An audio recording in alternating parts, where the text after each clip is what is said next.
Have y'all seen Roly boyfriend air her out and spoke all her business about what she said about Scotty and Lemmy and everybody? Ooh, and he aired her all the way out. We gonna get into it.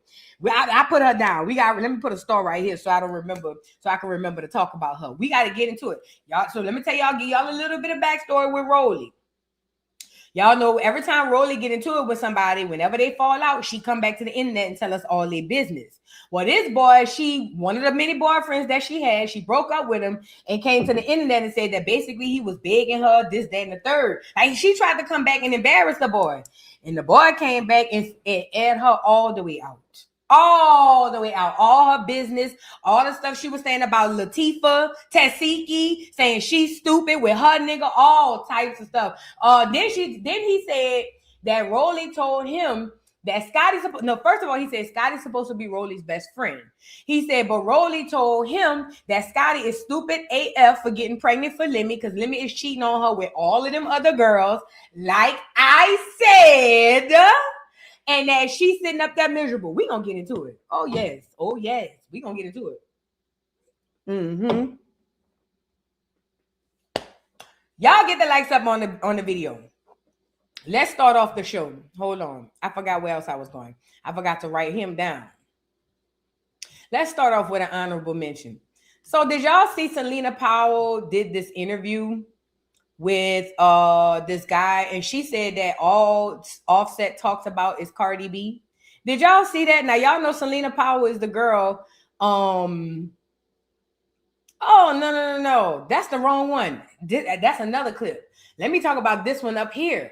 Celina Powell came on here and said that she dumped that Lil Me said he dumped Summer Walker because she had the herpes.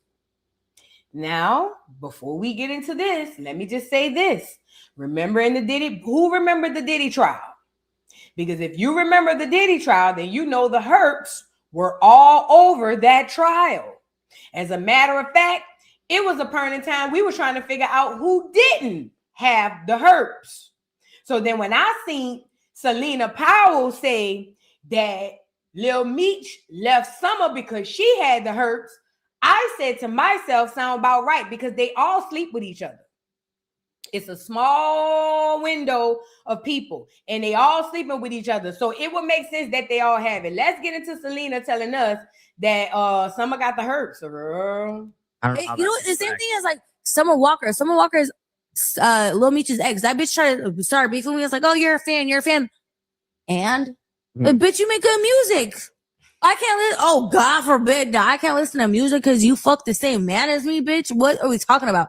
And she was like trying to throw this stuff. I was like, girl, we know that. And you know what? Allegedly, Meech told me he left you because you had herpes, bitch. So why the fuck you after me, bitch? You're the one that got the beef.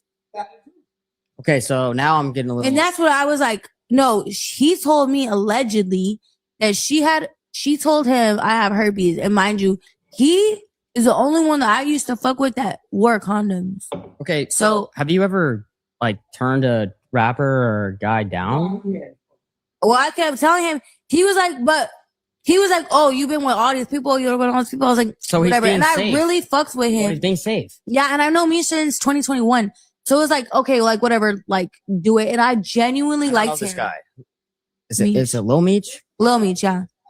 Where's he from? And then in the same hand, I was like, if he's like so persistent. Sorry, what'd you say? Wait, where's Lil Meech from? And he's a rapper? Lil Meech. He's from that show. What is it called? BMF. Okay, Lil Meech. With 50 Cent. I hope we could be cool because I have nothing to do with No, I'm saying allegedly. I learned my lesson because someone just tried to threaten me with a lawsuit. So allegedly, let me ask you this. That's what happened. I don't know. You know what? The same thing is like, I believe her, even though she's annoying. I believe her. I think most of Hollywood got it. I believe it. I believe she got it too. Quiet as is kept, but loud as is heard. Because did you hear her say Meech was the only one who used protection with her? Did that go over y'all heads? Because I remember when Brittany Renner came on here and said the easiest person to get pregnant by is a basketball player because none of them use protection. So if none of these people in this industry is using protection, then it would be highly probable that Summer may have the hurt. I don't know if she got it.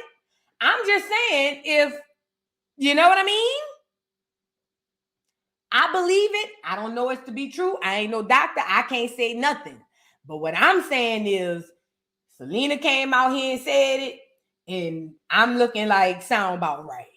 Sound about right. And you know what's crazy? All these men know how Celina is. They still messing with her. That's crazy work to me. But let's move on. Did y'all see Suki is pregnant? Congratulations are in order. Suki is expecting baby number 4. Let's get it. Sukihana is pregnant with her 4th child. The rapper and baddie star broke the news to people with an exclusive photo shoot showing off the baby bump. Sukihana says she doesn't yet know the gender of the baby, but instead is more focused on just making sure it's healthy.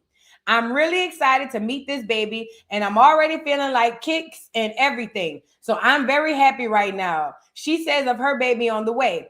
I am happy to go into a different part of my life, she told people. Sukihana says despite being in the entertainment industry, she felt like she needed something else. She says this pregnancy is like a rebirth for her as well.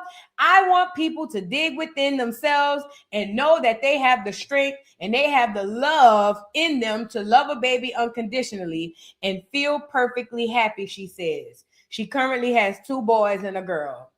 Suki sound a damn fool. Getting pregnant ain't got nothing to do with nothing what she said. I want women to feel love. So you ain't got pregnant? Dummy.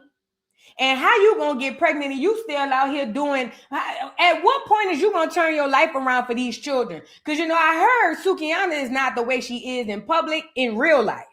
I heard it's a persona. So all of her crawling on the floor and licking feet and all of that, I heard that that's what she does to make money. And I'm pretty positive that's the case because I remember her crying about selling her soul. But it's like you're going to continue to bring all these babies in and then degrade yourself and other black women who look like you. That's why I want to make sure y'all know that Suki is a tether and not a black American, okay? Because we need to put some respect on it and the address on it for sure. But anyways, congratulations are in order. Hopefully, I don't think she around there drugging and drinking and all of that because I don't think she as bad as these other girls as far as that. But I'm just saying, like, girl, you sound a mess. Just say you got caught up. I want girls to feel love. No, you don't. You got caught up, bitch. Go lay. Go lay, girl. Suki, go, please.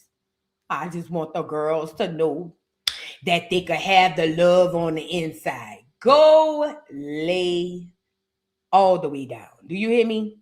Please and thank you. Now let's get into the show, y'all. Baldhead Jaguar is suing.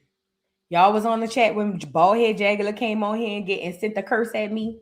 And you know what's crazy? I still don't have no problem with Baldhead Jaguar. She just don't like that I call her Jaguar or Baldhead. But she just got to get used to it because I give everybody nicknames. Okay, so it is what it is.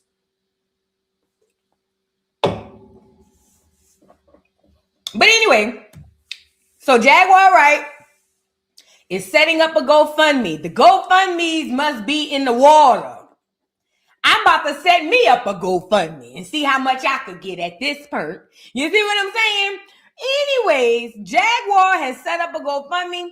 She says that the industry is behind her, harassing her, trying to unalive her, and she needs y'all help to send $5 a person to pay for her legal fees. So let's get into it. Jaguar Wright speaking out about entertainment industry wrongdoing made her target of harassment. Launches GoFundMe to pay for legal fees. So basically what Baldhead Jag is on here saying is this is what she's saying. Hold on. This is what Baldhead Jag is saying. Baldhead Jag feels like if she broke, then it's really not her fault. It's really all y'all's fault. It's all y'all's fault. Y'all messed up the family. Did you see that? Yeah. It's y'all fault. You know why? Because y'all clicked on them videos. Y'all should have never clicked on Baldhead Jaguar videos. Now, since y'all clicked on the videos, the people want her head off her shoulders, and now she need a GoFundMe. Girl, let's get into it, y'all. At this point, you know, it's Thursday. Singer and outspoken industry critic Jaguar Wright says she is turning to the public for help as she navigates what she describes as a coordinated campaign of harassment that has taken both an emotional and financial toll. In a recent Instagram post, the Baldhead Jaguar revealed that she has launched a GoFundMe to help cover her costs of legal representation and a private investigation. Oh, okay. PI, bitch, on your dime. Hello. According to Wright, the fundraiser effort comes after she became the target of online attacks following her public accusations about wrongdoing in the entertainment industry.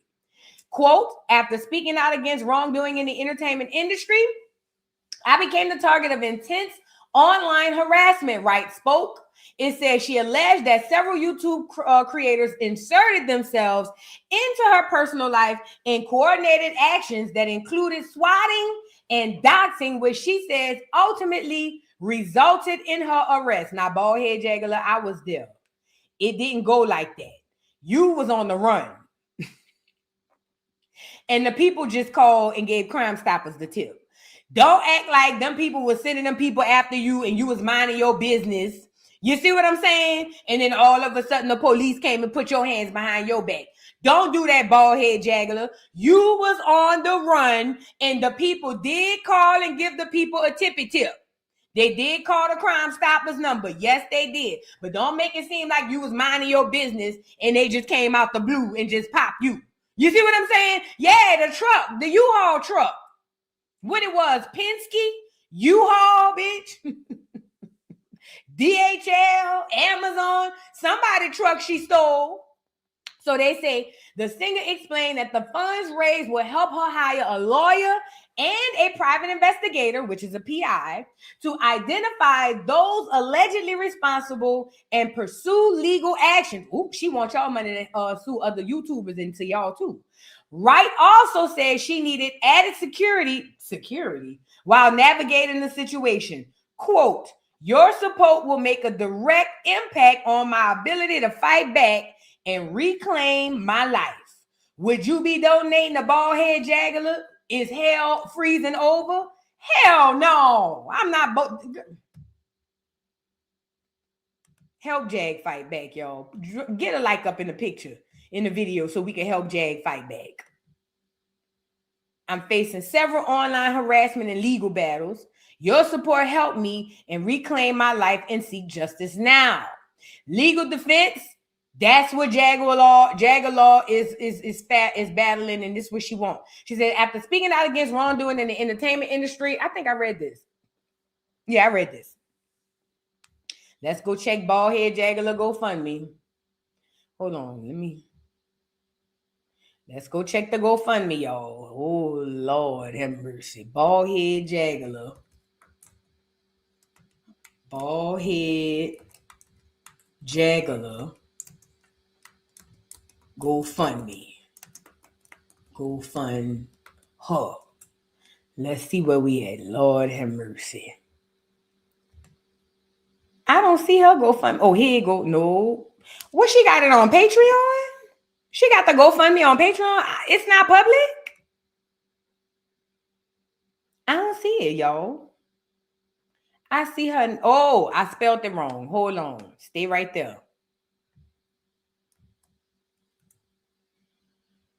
I see it on Patreon. Get more information from Jaguar Wright after speaking out against wrongdoing. Let me click on this.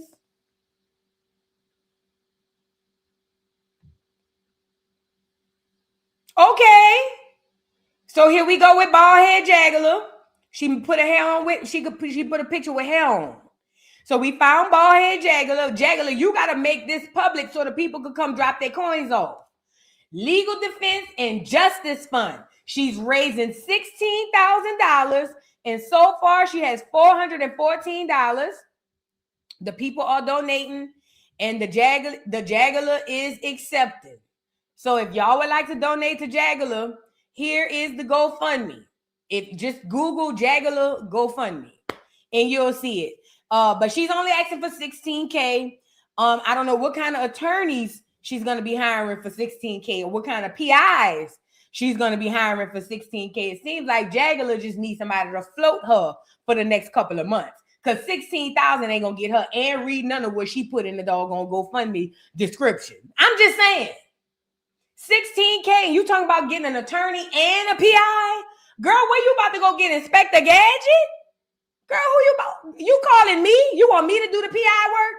Girl, no way. No way. But anyways, this is the GoFundMe. If you guys would like to support, go support. Now, I'm going to tell y'all my opinion. It's the same opinion I had about Baldhead Tasha. I feel like people who make more money than you should not be giving money to. That's just my opinion. Okay? It's not going to change. However, you are free at will to do whatever it is that you want to do. Okay? And again, Jaguar said it's y'all fault anyway.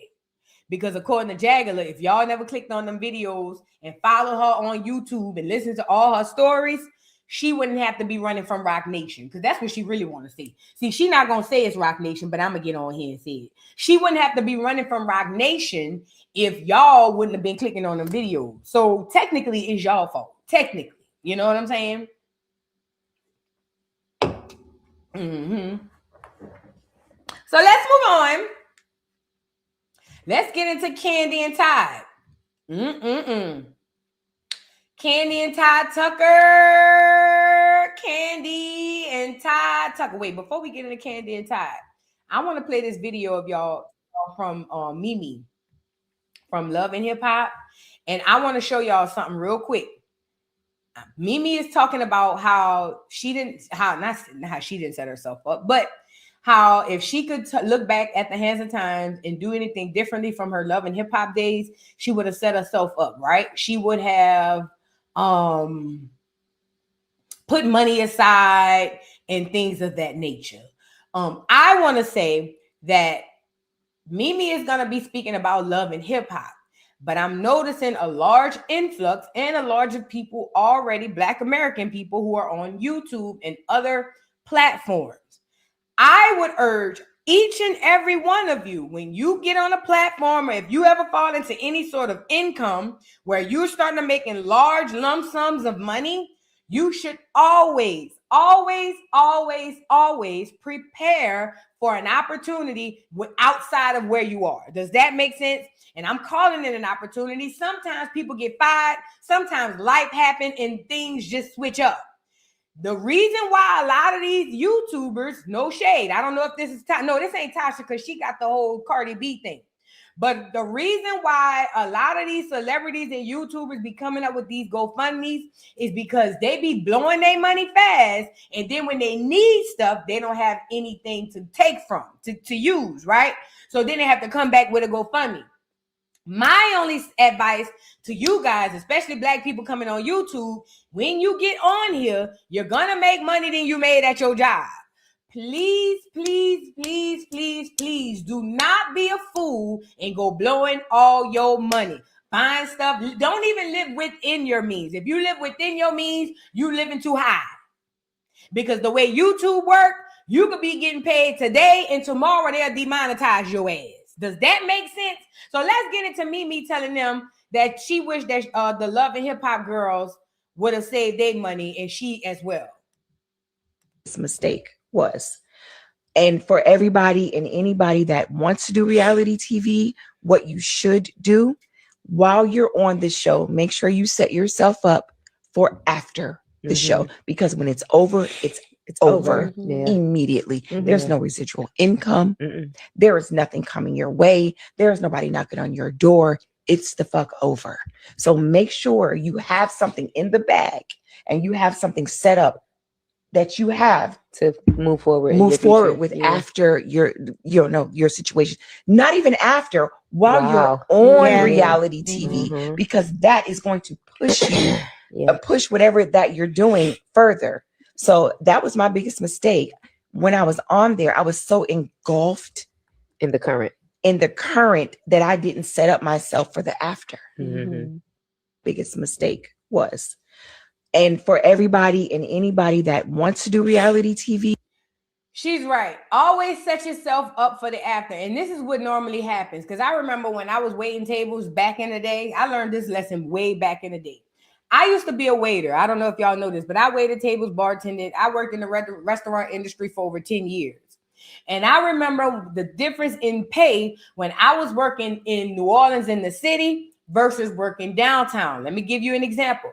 So as a server, waitress, whatever you want to call us, in the city, average, I make about $100 a shift, right? But when I go downtown, I can make $300 or $400 a night. Why? Bourbon Street, all of these people. So I'm making more money. And this is how I learned that then, so I don't have to learn it now. Once I realized that I was making more money, I didn't realize until it was too late that I started spending more money. Literally, like, I'm thinking, okay, I can use this money for this, that, and the third, but the faster you get it and the more that it's coming in, you begin to lose sight of what you need this money for and why it's important. So what I did was blow a lot of my money in the quarters, went out drinking every night, having a great time, all of this, that, and the third. And then when I didn't get fired, I quit. Something happened where I couldn't work at the job or whatever. I don't think I got fired from that job. No, I quit. But either way, the income changed and I was screwed because I had started living my life in within a means that really wasn't for me. Because yes, I had this job, but it's not guaranteed. I'm saying all that to say Mimi was right with love and hip hop. All y'all coming on the internet doing anything. First of all, do not look at the internet as your last stop. That's your first fail. Number two, if you coming on this internet, you're gonna make more money than you had before. Do not live within your means. Live below your means and put money up. Okay? It's not, I swear to God, it's been so many times I'll be like, whoo, thank the Lord. I put some money up. Put money up. I swear to God, it's going to help you. It's not going to hurt you. Now let's move on. Now we getting into my girl, Kandi Girl.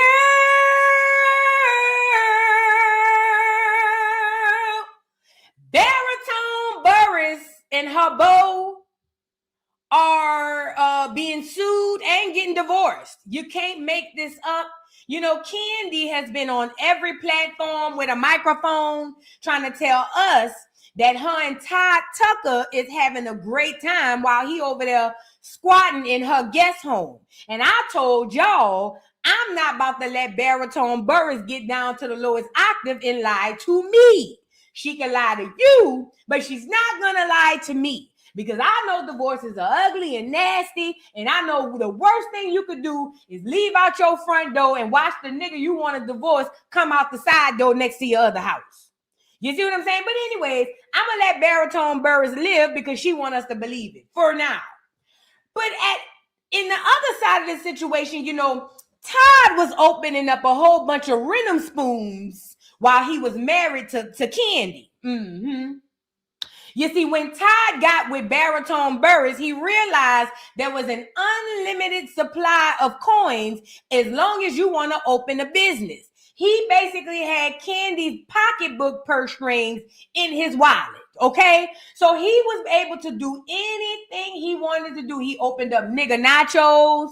He opened up OLG. He opened up all of these places. You see what I'm saying? On Kandi's dime. That nigga was driving 18-wheelers with no 18-wheeler. That nigga was selling ice cream with no machines. That nigga was doing all types of stuff on Kandi's dime. Kandi Girl, are you dumb or no? Don't answer the second part because the first part don't need an answer. Girl, please. I told y'all. Kandi's got a prenup. It don't matter.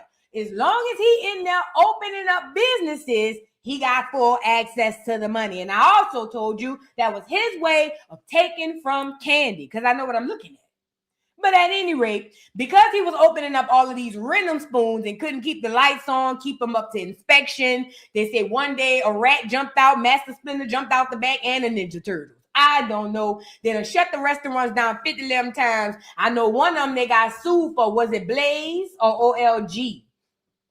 One of them they got sued because they can't do nothing right in this restaurant. If you watch their show, the Kandi and Todd baritone Burass peoples, then you saw that one time the lights in the restaurant went out and they didn't even have a goddamn generator. And look at Kandi, Todd, you didn't get a generator, Todd. And Todd was like, no, it's all right. They could eat in the dark. I said, there you go. There you go. Anyways, they got sued, and this lawsuit is settled. Now, I want to say this is the same lawsuit that they had from that restaurant. Let's get into it. Kandi Burass and the estranged husband. Girl, that's not estranged. He lived next door. Y'all, that's what I'm saying. Y'all, Todd Burass, what his last name is? Tucker. Todd Tucker is not estranged, okay? He lives next door. She sees him every single day, okay? So I need you guys to understand that when they be putting these articles out saying stuff like Kandi and her estranged husband, bitch, they just had a party. What you mean? Like, they not estranged. They next door. Like, they neighbors. That's not estranged, okay? Now, Kandi baritone Burass and the estranged husband, Todd, I set him up Tucker, ordered to pay $140K after judge enforces settlement in Blaze steak and seafood lease dispute over unpaid rent. I told y'all I went down at a Blaze one time. It was all right. Let's get into it. A court has ruled that Kandi Burass and her estranged husband, Todd Tucker, are responsible for paying more than $140,000 to a former landlord tied to their restaurant venture. According to TMZ, the ruling stems from a dispute involving Blaze Steak and Seafood, a restaurant that paired operated through their Burass Tucker restaurant group. The landlord initially alleged the company owed more than $200,000 related to the lease agreement, including unpaid rent and property expenses connected to the restaurant space. Whatever they say Tucker did, I believe it, because he was in there running sweatshops. Y'all remember Kandi nephew got shot in the kitchen? Girl, it was the hood. Do you hear me? Let me finish reading. Records show both sides later reached a settlement meant to resolve the claims. The judge ultimately enforced the agreement, ordering the business tied to Burass and Tucker to pay $140,509.10. Sorry. During the case, the restaurant group denied wrongdoing and filed counterclaims tied to the lease arrangement. The court later determined the settlement was valid and enforceable, bringing the dispute to a close and dismissing the remaining claims from both parties. Now, let me show you how Kandi is trying to be clever here. Let me show you something. Because see right here, the headline says Kandi and Todd, right? But I had saw an article on Instagram that said only Todd. And I know if I know anything about the law and business, if that was a business that he had while y'all were married, then there's no way it's just Todd owing the money. It's Kandi too. But remember, Kandi is the girl who want to clean up her image by any means necessary, even if it means she got to lie and put it all on Todd. And don't get me wrong, it probably was Todd who owes the money, because Todd is an F-up. I'm not denying that. But at the end of the day, Kandi is so hell-bent on coming on here trying to play like she's doing well and everything is good, to where she's really hurting herself. It's both of y'all business, fat. All of them businesses that Todd opened up, he opened while they were married. That is between them two. So if Todd gets sued, Kandi gets sued too. And I know what she tried to do. She probably tried to say, well, we didn't pay this or we didn't give you this because of the lease. You know, the same thing Kenya tried to do with her lease. Because if y'all don't know about commercial property or commercial lease, you can forego rent if you feel like the building isn't up to par or they violating their lease. So she's trying to probably make it seem like, oh, well, it was a lease issue, so we gonna countersue. And the judge said, go lay. At any rate, Kandi and Todd, now owe $140,000 amid them having a divorce to pay for. Girl, and listen, I know Todd ain't tripping, because let me tell you something about a divorce. The broke people in the divorce never never get hurt the way the person with everything get hurt. Does that make sense? When the broke person is in a divorce, the most they lose is pride, time, and a little bit of emotions. But other than that, they get to walk away. Kandi being the breadwinner and the masculine of the relationship. You see what I'm saying? Her being the bootstraps and the shoulders of this whole dynamic. You know, she's already dealing with losing her husband. Now she got to deal with losing her husband and another $140K. And I'm pretty sure she putting hella money down on a divorce because she don't want bald head Todd to leave with nothing. But my thing is, Kandi, it's a little too late. Oh, he's leaving here with something. You got to know it. He's leaving here with something. And this is why you should have listened to Mama Jers. Anyway, if y'all want to pray for Kandi, don't. I will not recommend that you guys do that because we have real stuff in the world to be praying for. Let Baritone Burass and the Three Bells figure this stuff out. That's her, Todd, Vending Machine, and Ace. Let them all figure it out. We got to move on to the divorce. Now, did y'all hear that they've settled a divorce settlement? Hold on, let me go get it. What's the girl? Who are we talking about? Oh, Kandi. Hold on, let me go get Kandi. So did y'all hear that Kandi and Todd divorced? Or at least they have a settlement in divorce. Let's get into it. Let's see how this gonna go. I doubt they're gonna put out what they settle with, though. You know they're gonna try to make us, you know, they just want to spoon feed us. It says Real Housewives of Atlanta's Kandi Burass and Todd Tucker settled divorce after custody battle. So they must have settled the custody. Okay. Go in on Kandi and Todd. Kandi girl. With her little slow tail self. Look at her. She look pretty though.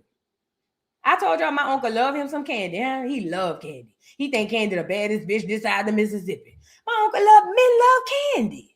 They love him some Kandi fine though. Kandi pretty too. I ain't gonna lie. She just a little slow. That's all. She just got a big head and she a little slow.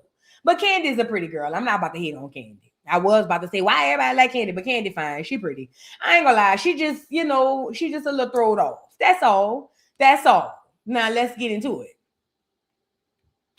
It says the Real Housewives of Atlanta alum Kandi Burass and Todd Tucker have reportedly settled their divorce. According to court documents obtained by TMZ, the exes informed the court of their deal on Wednesday, March 11th, and confirmed they reached a full and final settlement.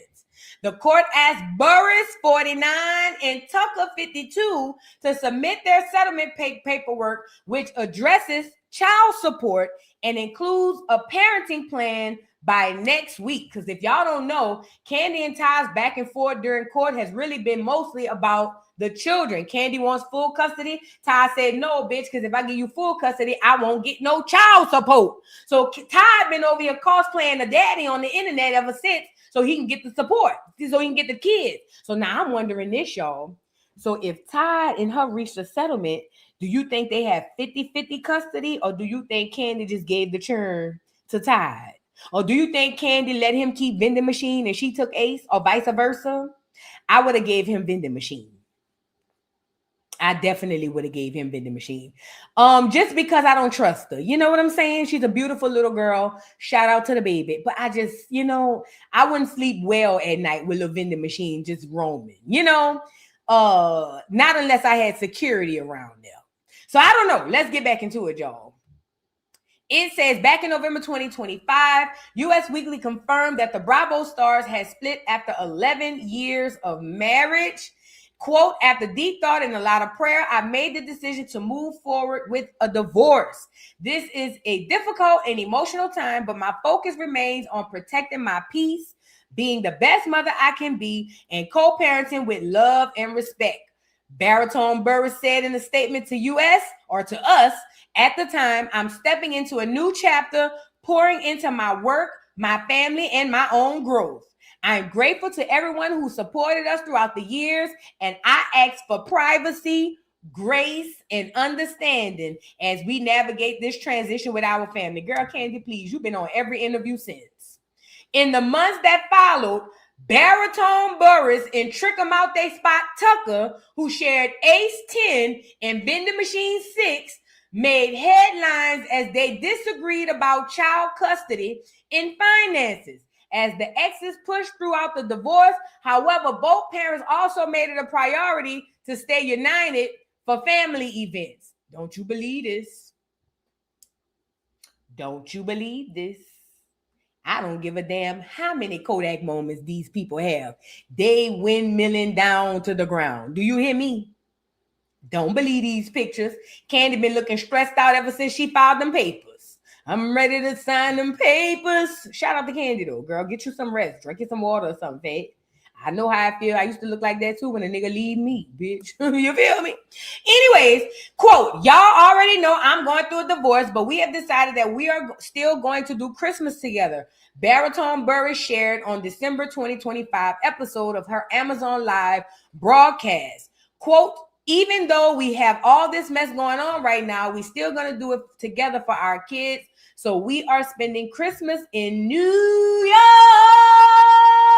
Now, why would you bring them children to that concrete jungle? Them children want to be where they see a clear Santa Claus. They don't want to be out there in the concrete jungle. I know why she brought them out there, because Kandi had to go to work. You know, Kandi don't, put nothing before her job. Not even them children. She didn't put Ace before the job. She didn't put, what's the oldest one? Riley before the job. And she damn sure ain't about to put Vending Machine before the job.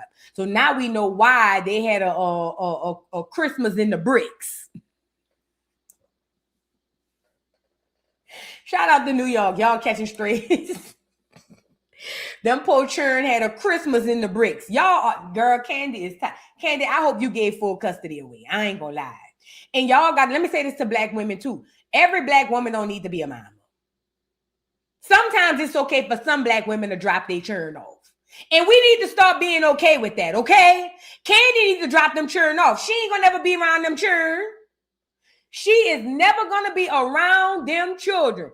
Kandi needs to drop them churn off so Ty can play stepdaddy on the line on the Instagram. At least they'll get that little bit of time. Kandi be too busy. She do. It goes on to say, after the holidays, Burass reiterated her goal to co-parent amicably with Tucker, regardless of their relationship status. We have determined that no matter what, we are always going to be great co-parents for our kids. Girl. Baritone Burass said on January episode of Today with Janelle and Chanel. Who is that? Quote, we are still family, even though he and I have decided to go our separate ways. We're trying to make it easy as possible for our children. Burass made her Real Housewives of Atlanta debut 2009, season 2. We don't care about that. So all we got so far is they reached a settlement. We haven't gotten them to get in front of the judge.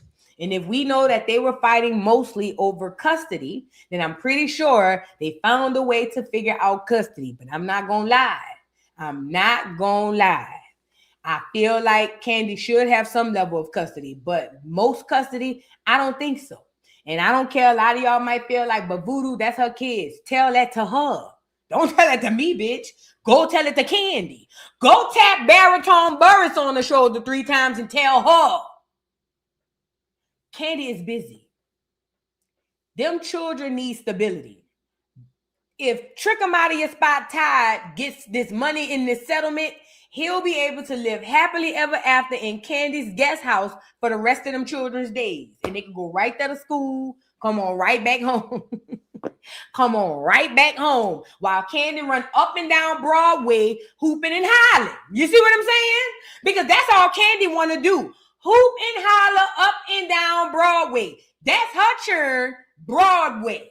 Broad and Way is Kandi's children. So in my opinion, we'll wait to see what the judge say. I don't know if they went to court yet. TMZ just broke the news that they done settled. Like I say, hopefully you leave him churned by Todd. Because at least he gonna just live off of you for the rest of his life. And he'll be able to put a lot of time and devotion into these children. Because if you get them, you're going to give them to Mama Jerks to raise them. And ain't nothing wrong with that. One thing about it, Mama Jerks going to make sure they got food in their belly. They're going to do their homework. She going to make sure they take a bath before they go to bed. They're going to say their prayers.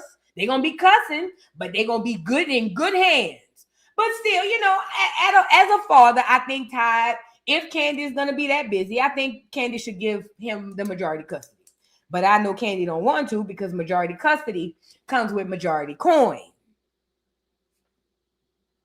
That's what that's about. Majority custody come with majority coin. And Kandi ain't trying to let go of that. I don't blame you, Kandi girl. Kandi girl. Every man wants a woman. Baritone Burry Shadow. One thing I will say, she got a little range on her. Let's move on. I want to move on to who I said I was moving on to. Let's move on to Rockhead and her birthday. But before I do that, let me read a couple of more super chats. Y'all get the likes up on the video. Hey, y'all. Hey, shout out to everybody in the building. Y'all come on in and get the likes up. If you're new to the channel, go ahead and subscribe. Okay. Thank you, Tisha, for the super chat. She says, where the cocktails at, boo? Happy birthday. Thank you, boo.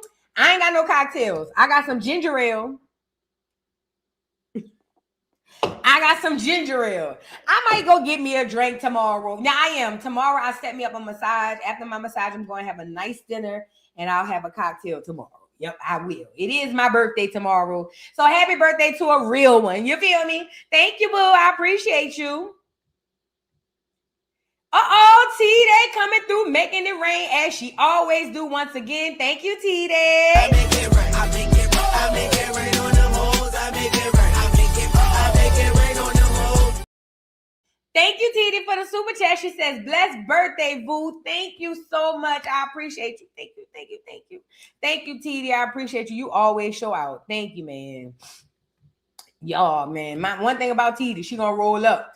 Thank you for the super chat. Knowledge gives gratitude. 8253 says, happy birthday, boo, to you and my husband. Oh, happy birthday to the husband. And shout out, you know, us March people, we the best.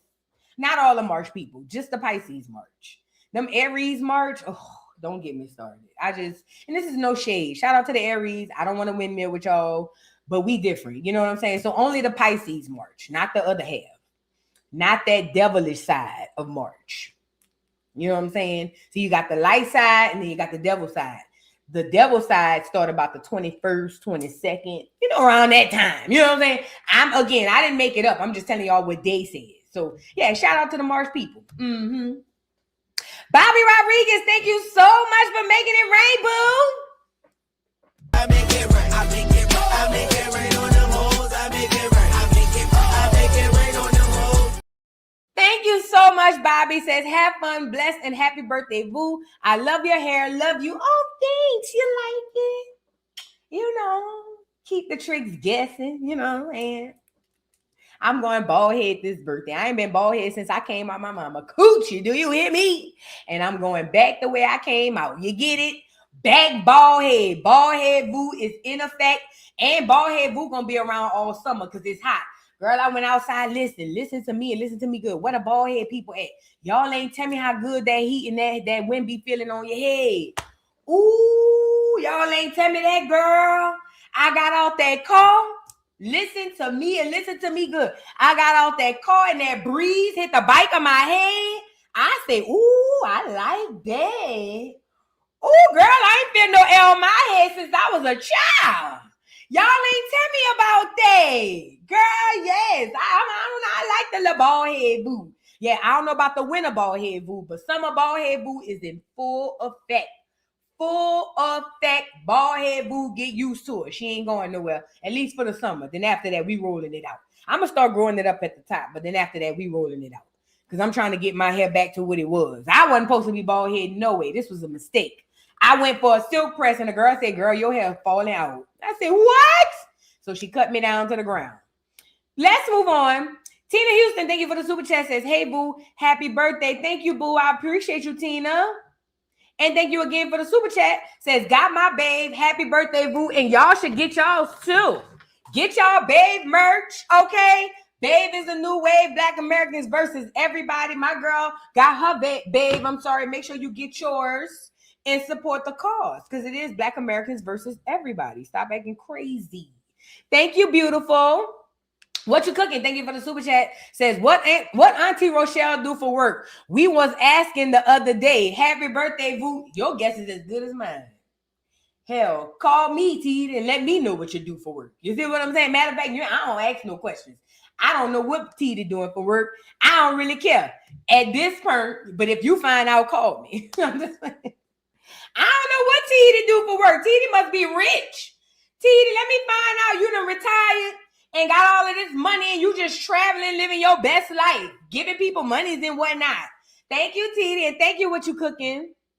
Money Mup and Mo, thank you for the super chat. Says, Voo, my birthday March 26th. I'm sweet. I know you are. It ain't all of y'all. It's just mostly y'all. It ain't all of y'all. I got a couple of nieces and nephews that are Aries too. Matter of fact, I got a bunch of nieces and nephews that are Aries. I got one that's a Pisces. Then I got one, two. I want to say about 3 of them that's Aries. And my ex was the Aries. And I'm not going to lie. He wasn't bad as far as like compatibility. He wasn't bad. Compatibility wise. Thank you, Archive T, for the super chat. Y'all is making it all the way rain. Thank you. I make it rain. I make it rain. I make it rain on them hoes. I make it rain. I make it rain on them hoes. Thank you so much, Archive T. She says, happy boob day, beautiful. Thank you. Appreciate it. Thank you so much. Thank you.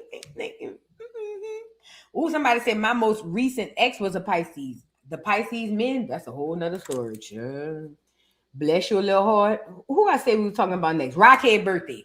Speaking of birthdays, thank you so much to everybody sending the super chat. Thanks to everybody in the audience, man. Shout out to y'all. Y'all come on in and get the likes up on the video. I appreciate each and every one of y'all. So y'all know tomorrow is my birthday, but Saturday is Rockhead birthday. Did y'all know that? Yes. Unfortunately, we are only one day apart on the birthday scale. Now, I don't know how God cursed me to be next to her on the birthday scale, but at least he put me first. You see what I'm saying? Even God knows. You get it? Even God knows he put me first because he know he can't trust no Rockhead. You see what I'm saying? But anyways, Saturday Rockhead birthday, and I'm not even going to give Rockhead no trash right now. Am I? Let's just see how it goes. Rockhead got a birthday Saturday, and you know her and Hood Trophy Bino is back cool. Now, I showed y'all the other day, Hood Trophy Bino had apologized to Rockhead. I don't know why. He said he just felt bad, but he apologized to her for telling us that she's over there neglecting Junior and that she had let him fall off the bed and all of that other stuff. He said all kinds of stuff. I'm not going to get too much into it. Well, since he told us that the other day, Rockhead's birthday is Saturday, and he decided to surprise her. Now, what it looks like he surprised her with was a car. It looks like he surprised her with a car and a bunch of other stuff. I damn sure know he ain't buy her no car. I know that to be a fact. However, he's going to put it out there like he did, and this is the internet for you. So let's get into him surprising Chrisean. One thing I noticed about him surprising her, she's such a nigga. She don't even know how to be cute and be accepting of a gift. Watch how she is when he give her the car and the stuff. Look. Where's your shoes at? What is this? Happy birthday. Happy birthday. Happy birthday. Right. Bro, I don't want to fight with you right now.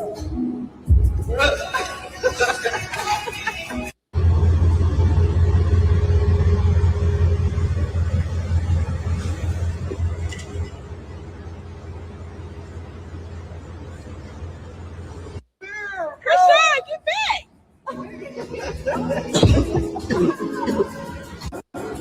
Where's your shoes at? What is this? So there's Hood Trophy Bino surprising her. I think it's sweet that he did that. Nigga said he got her a week rental. I think it's sweet that he bought her something for her birthday, but I think it's cap.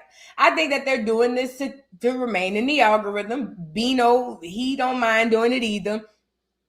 Where would he get money to buy her a vehicle like that? Come on now.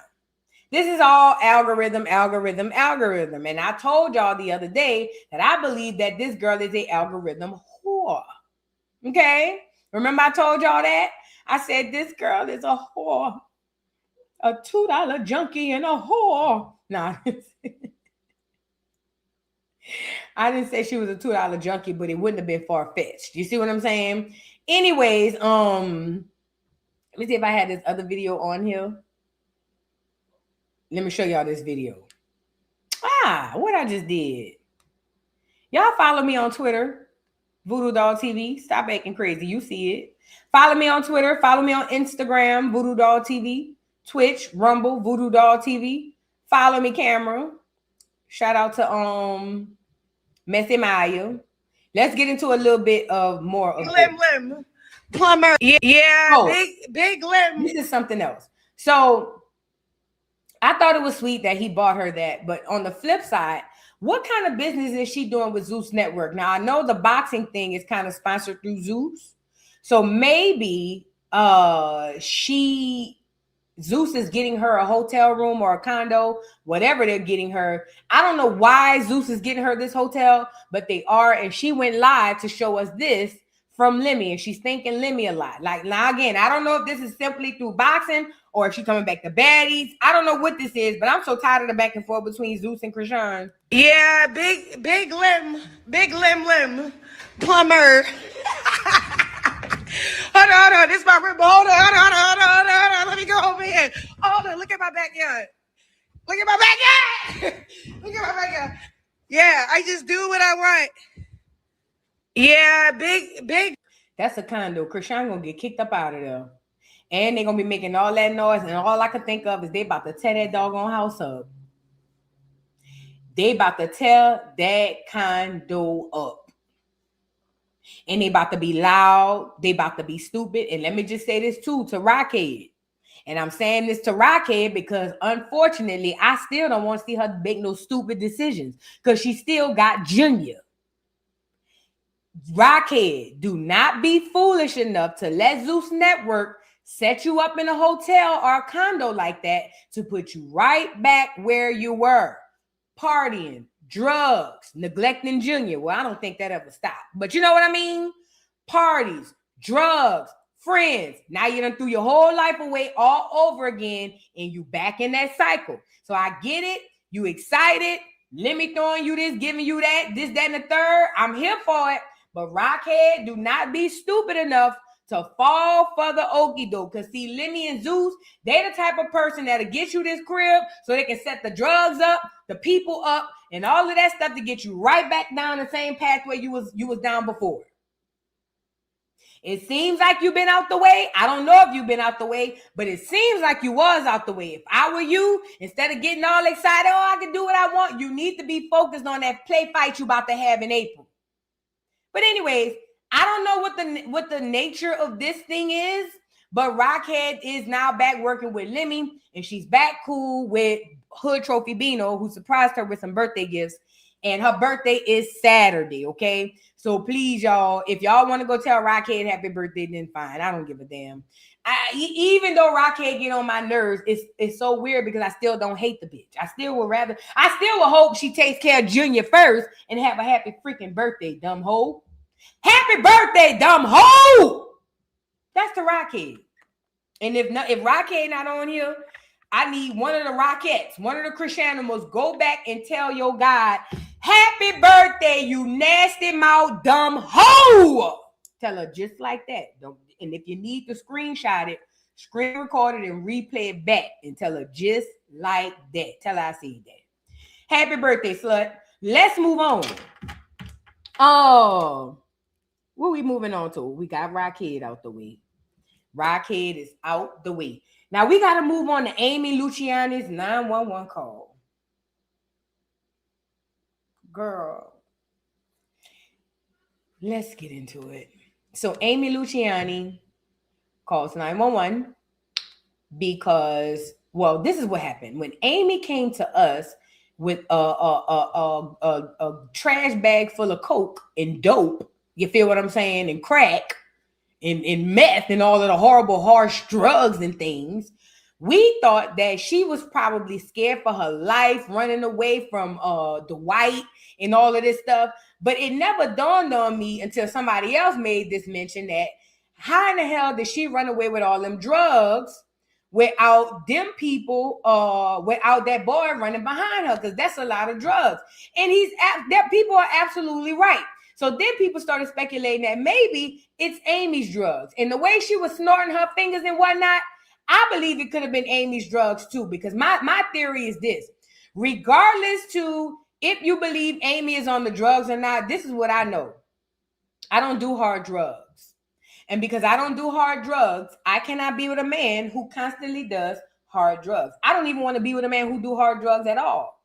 Because cocaine scared me like heroin and meth. I ain't gonna lie.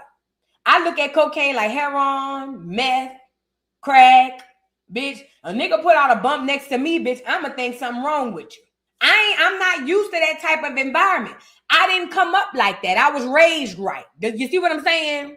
But I believe Amy being with him doing that amount of coke, she definitely snorting too, or she got her own drug of choice. Fast forward, she shows us all the drugs that she had, and she's in the car crying, and we sit up here thinking, oh Lord, the white gonna come up any minute and pop in the back of the head. Turns out the 911 call was released earlier today, and it sounds like they were just having a regular fight, and he kicked her out. So the 911 call, she's calling 911 and basically sounds like she's venting to the 911 operator. Talking about he keeps kicking me out. And the last time the police came, they told him he can't do that, Mr. Dwight, because that's your wife and you can't kick her out and he keeps doing it. So you keep calling the police because he's kicking you out. Now it makes me feel like her sitting in the car was on purpose. She was get back. It was get back. I believe that Amy Luciani got in the car and told us all of that stuff about Dwight just because she knew it was probably over. She knew that nigga wasn't playing this time and she wanted to get a lick back. That's what I believe. I don't believe that. I do believe that he do that coke. I believe they both do that coke. But I don't believe the way in which she presented it to us. She presented it to us like, oh my God, I'm running for my life. This nigga is crazy. I got all this coke. Look, it's killing him. Look at the crack. She got all of this stuff in her hands and whatnot. But that wasn't the case. Because like the person said earlier, if he had that type of drugs and knew she had it, he would have broke that damn window down for them drugs. I know a nigga done broke windows down for a phone, let alone them type of drugs. That hoe had a pound of cocaine. A whole pound, bitch. OZ. Okay? So I'm pretty positive if that was his and he knew about it, he would have went upside her head on the camera. But the fact that he didn't, it tells me that Amy set that phone up like I said. Amy set that phone up, probably snorted a few bumps before she went live, put a little tears in her eyes, and came on here and told us that nigga got a problem. Whole time he ain't got no problem. Well, he might do have a problem. One of his problems is Amy, and that's why he keep kicking her ass out. Let's get into the 911 call. Amy, you is going outside. Let's get into it. Okay, and what's going on there? Well, what's going on is my husband, this will be the third time. Whenever he gets upset, he locks me out of our estate. We live in a 35,000 square foot big home. It's Dwight Howard from the Lakers. Anytime he gets upset with me, I come home, the gate's locked. He just did it again. We had an argument. He lost custody of his daughter last night with CPS. He took it out on me, and he went all ballistic. I come home. I try to go back in the gate. He changed the gate code again. I said, Dwight, the police came out here before, and they told you. It is illegal to do this to Miss Howard. This is your wife. I've been here for 15 months. We've been married for 12. You can't do this. They warned him. Stop doing it. He did it again. So I'm locked out. I had to walk all the way through the woods, break in the side gate. I'm quite shocked the neighbors haven't called the police on me yet. It's raining. I'm embarrassed. I'm outside the gate. He locked me out again. I was not going to call, but I'm sick of it. I cannot keep being made to sleep in my car when my husband gets mad because he's a multi-millionaire and he's an NBA star. It's wrong. I want somebody to come out here. I don't know my rights as a wife, Okay, but for me to be standing outside, it's ridiculous. Ma'am, I have a few questions for you. What's your first and last name? It's Amber Howard. Okay, and I'm just going to ask you some questions. Is there any alcohol or drugs involved today? No, ma'am. Yeah. Okay, any weapons? Not is there any alcohol or drugs. Wait. When the lady asked Amber, was there any drugs or alcohol involved? All I could think of was this part when she held the crack out in her hands. That girl said, no, bitch, I know you motherfucking lying to me. If they ain't got no drugs involved in this one, then what we talking about? What? Girl. That girl said, no. I said, yeah, this is a bunch of bull. Any weapons? I mean, what does that mean? Like, do we own them in the house? Does he have a weapon on him today? Oh, no, ma'am, no, ma'am. Do you guys have weapons in the house, though? Oh, for sure, over 1,000. We have a gun room, a very nice gun room, but that's way far away from the house, on the property.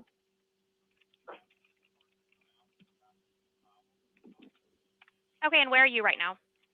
I'm standing outside in the rain. And can you go ahead and give me a description of yourself so officers know who to look for? Are you black, white, Hispanic, or Asian, ma'am? Yes, ma'am. I'm black. I have on, yes, ma'am. I'm black. I have on blue jeans with a gray hoodie and a gray hat.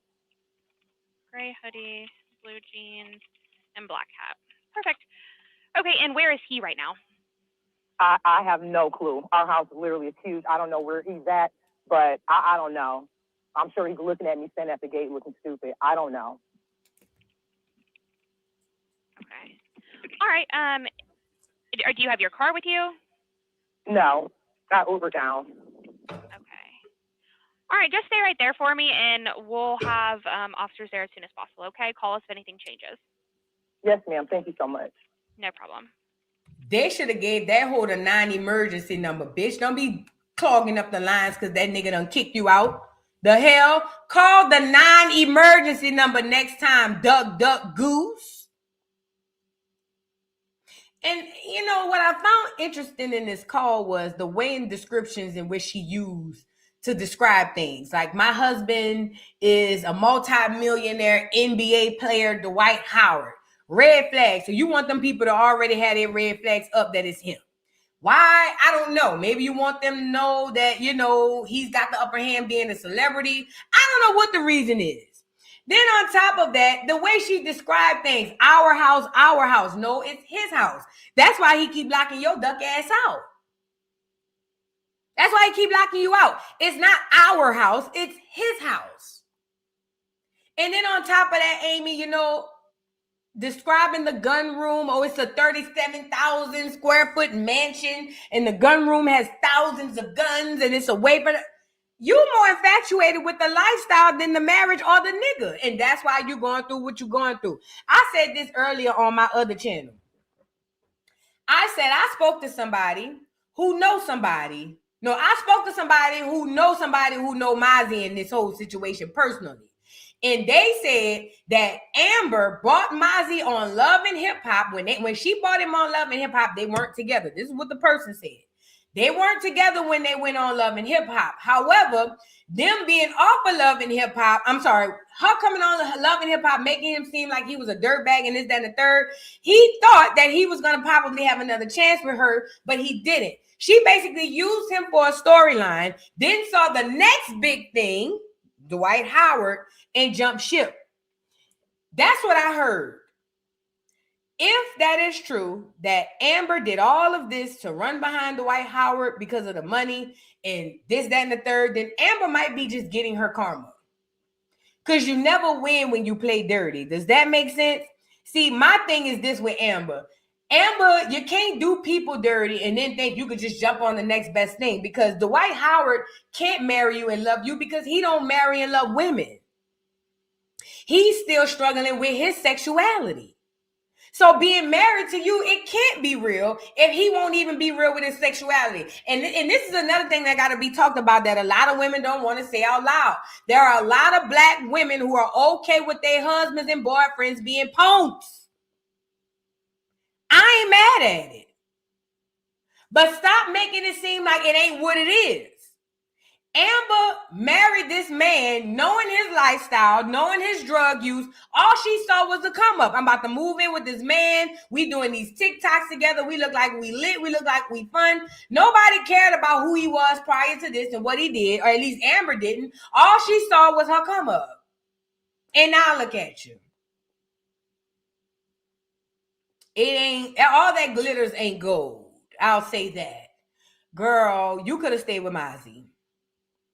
Mozzie may not be this, that, or third, but one thing I know about Mozzie, he care about your ass. Dwight don't. Anytime he locking you out the crib, that nigga don't care. Too much. Let's move on. Let's move on. Y'all get the likes up on the video, man. Amber played with us, and I really feel like she shouldn't have came over here and brought that to us. We didn't ask to be in this group chat. So I don't know why Amber even put us in that. Like, for real, for real. Like, girl, you could have kept that. But I know what it was. You wanted to embarrass him in front of us. And you almost did. Well, you did. Ish. Not necessarily. Hold on. You did ish, but not necessarily. I forgot there's more to this story. Hold on. So while that's going on, my bad, y'all. Stay 1 second. Because I still got to do Tasha K and then Roly. So listen. So Dwight Howard has since then said that he's retiring. He has retired from the NBA. He just woke up after he got up the next day after Amy went live on that video. Dwight Howard got up the following morning and retired from the NBA and said, "Look, it's time for family." So he got up the next morning, filed for divorce, beat her to the divorce court, and then the very next day said he's retiring from the NBA. Now, I'm not going to lie. I didn't know he was still playing. It says Dwight Howard has announced his retirement from professional basketball after a career that has lasted nearly 2 decades. The former #1 overall pick shared the news on social media, saying he felt it was the right time to step away from the game and focus on the next chapter of his life, adding that he now wants to dedicate more time to his family. Howard leads the NBA as one of the most dominant centers in his era.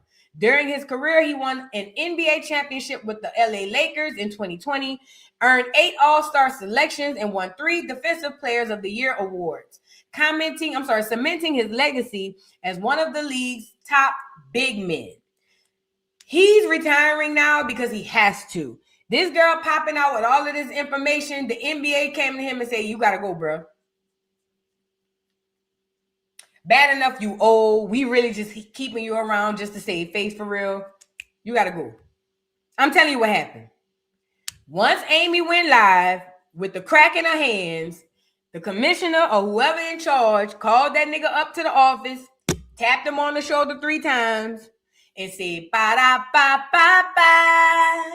You fired, bitch." You see what I'm saying? But when it's a company like this and you making all this money, it's not like you getting fired from McDonald's. They'll let you resign or retire. Does that make sense? So they let him do it. But basically, he got fired. He had to go because the heat was too much. Now, on top of that, he's hit with a $40,000 lawsuit from an ex-assistant over unpaid wages. Let's get into it. It says Dwight Howard appears to have a lot going on at the moment. Amid his messy fallout with wife Amy Luciani, the newly retired basketball star is also dealing with a lawsuit from his former assistant. According to court documents obtained by U.S. Weekly, a man named Terrence Hudson, claimed he was hired last June to serve as the former couple's house security and domestic manager. Was you fucking him? As well as Dwight's personal assistants. That means yes. Hudson alleges he was promised $2,000 a week for duties that included helping Dwight train and handling everyday tasks like driving, running errands, and purchasing food. However, Hudson claims that during his 15-week of employment, he was paid inconsistently and received only $8,137.54 in total. After attempting to settle the matter privately, allegedly sending Dwight a certified letter in December for payment, Hudson says his request was declined. He also claimed he was forced from the home with unjust enrichment due to non-sick payment for over a month. He is now seeking $40,702.06 in damages, which he says includes $30,702.06 in unpaid wages and $10,000 for emotional distress and unjust enrichment. The lawsuit arrives amid Dwight's ongoing issues with his wife, Amy, who recently alleged he has a cocaine problem, as well as filing for divorce soon after. It also comes as Dwight, who last played in the NBA in 2022 before taking his talents overseas, announced his official retirement from basketball. In a heartfelt post shared today, March 12th, he wrote, "I figured it's time to move on from Superman. Through the lies, the media, and the hate, I still show love and smile through the storm." So he is being sued. Look what he said, me reading the hate and the slander in the comments. Look. This him in front of his house. Where Amy? And look what he wrote, "Never done coke in my life. Y'all will believe everything y'all see on the internet." Yeah, he retired because he had to. I didn't know he hadn't played since 2022, so I don't know what he was waiting on to retire. No way. But he retired because he had to, and he definitely does coke. I mean, does anybody believe Dwight does not do coke? Please. Dwight don't believe Dwight don't do coke.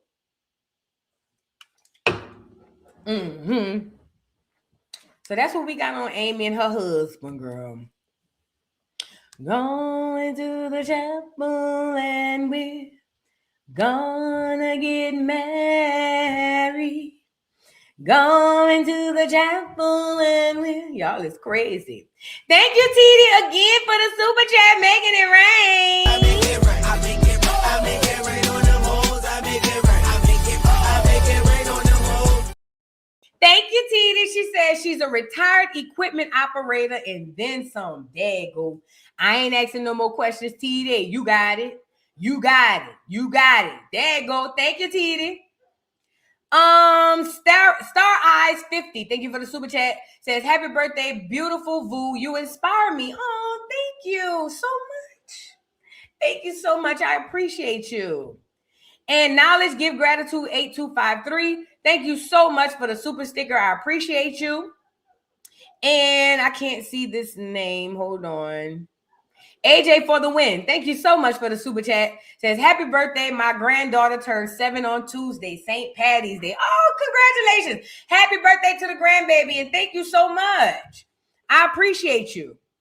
Thank you for the super chat. Let me see if I can see the name. Spiritual Roar 6488 says, "Happy birthday. I absolutely love your accent." Thank you. I appreciate you. Just Nelly, thank you for the super chat. Says, "Happy birthday, Boo. Have a drink on me. Enjoy." Thank you, beautiful. Y'all is cutting up in here. Thank you for the super chat. Reality Love Me 228 says, "Both my sisters are March babies, one Aries and one that's a Pisces. I don't know if my Pisces sister act like Rockhead sometimes. Raised in the same house, but I can't tell. You know, prior to meeting Rockhead, I would have swore you was lying, girl. I would have swore you was lying down and you was just trying to put a bad load out on the Pisces. But then I met Rockhead, and I know that that's not no lie. So with that being said, we all not the best, but we still the best. Does that make sense? Thank you, beautiful. Thank you, beautiful. I appreciate you. And Loving Me, thank you so much for the super chat. Says, "You're changing lives in our people's generations." Wow. "To come. I know our ancestors are proud. My birthday is Sunday, March 15th. Happy birthday. Happy birthday, Boo. I hope you enjoy your birthday and be safe, lady." Thank you. Quay515, thank you for the super chat. Says, "Your gift will be there tomorrow. Happy birthday, Boo. Check your email, please." Will do. Thank you. Y'all is cutting up on the super chats. We got to get back to the show. And thank you for the super chat. Reality Love Me. Is that how you say your name? Yeah, Reality Love Me 2248. Thank you for the super chat. Says, "Happy birthday to my favorite doll." All right, I'm gonna read one or two more, then I gotta get back to the show. Nicole Nikita, thank you so much for the super sticker. I appreciate you. Thank you. I think this is the last one anyway. Yeah, this is the last one. And thank you for the super chat. Vivi Hustle says, "Happy birthday to my big sis in my head." Thank you, little sis. I appreciate you. Now we got to get to the main event. Tasha K and Bondy Blue. Oh, the internet been buzzing. What's going on? Tell me what's going on. So Bondy Blue, who is a content creator on the internet, also a resident, I don't know if she's a resident, but she's from New Orleans. She is a content creator on the internet. Also, we all know Tasha K. We all know the famous Tasha K. Tasha K and Bondy Blue had a working relationship at one point. At one point, Bondy Blue, even though she had her own platform, she went off to Tasha's platform, and this is around the time that Tasha was doing the comedy show. So Tasha, coming off of all of this stuff with the lawsuit, she's getting to the bag. I ain't gonna lie. Tasha had the comedy show. She had all kinds of stuff going on. But I do remember when she had the comedy show, she was bringing people in to kind of like sit in for her, like the TV do. And I thought it was fashion. I thought it was forward. I was like, oh, that's dope. Would I have done it? No. Not because it's bad to go on Tasha K, but I'm not abandoning my ship to go help steer yours. Does that make sense? That's just me. That's just me. But she never asked me, so I don't know if I even have a dog in the fight.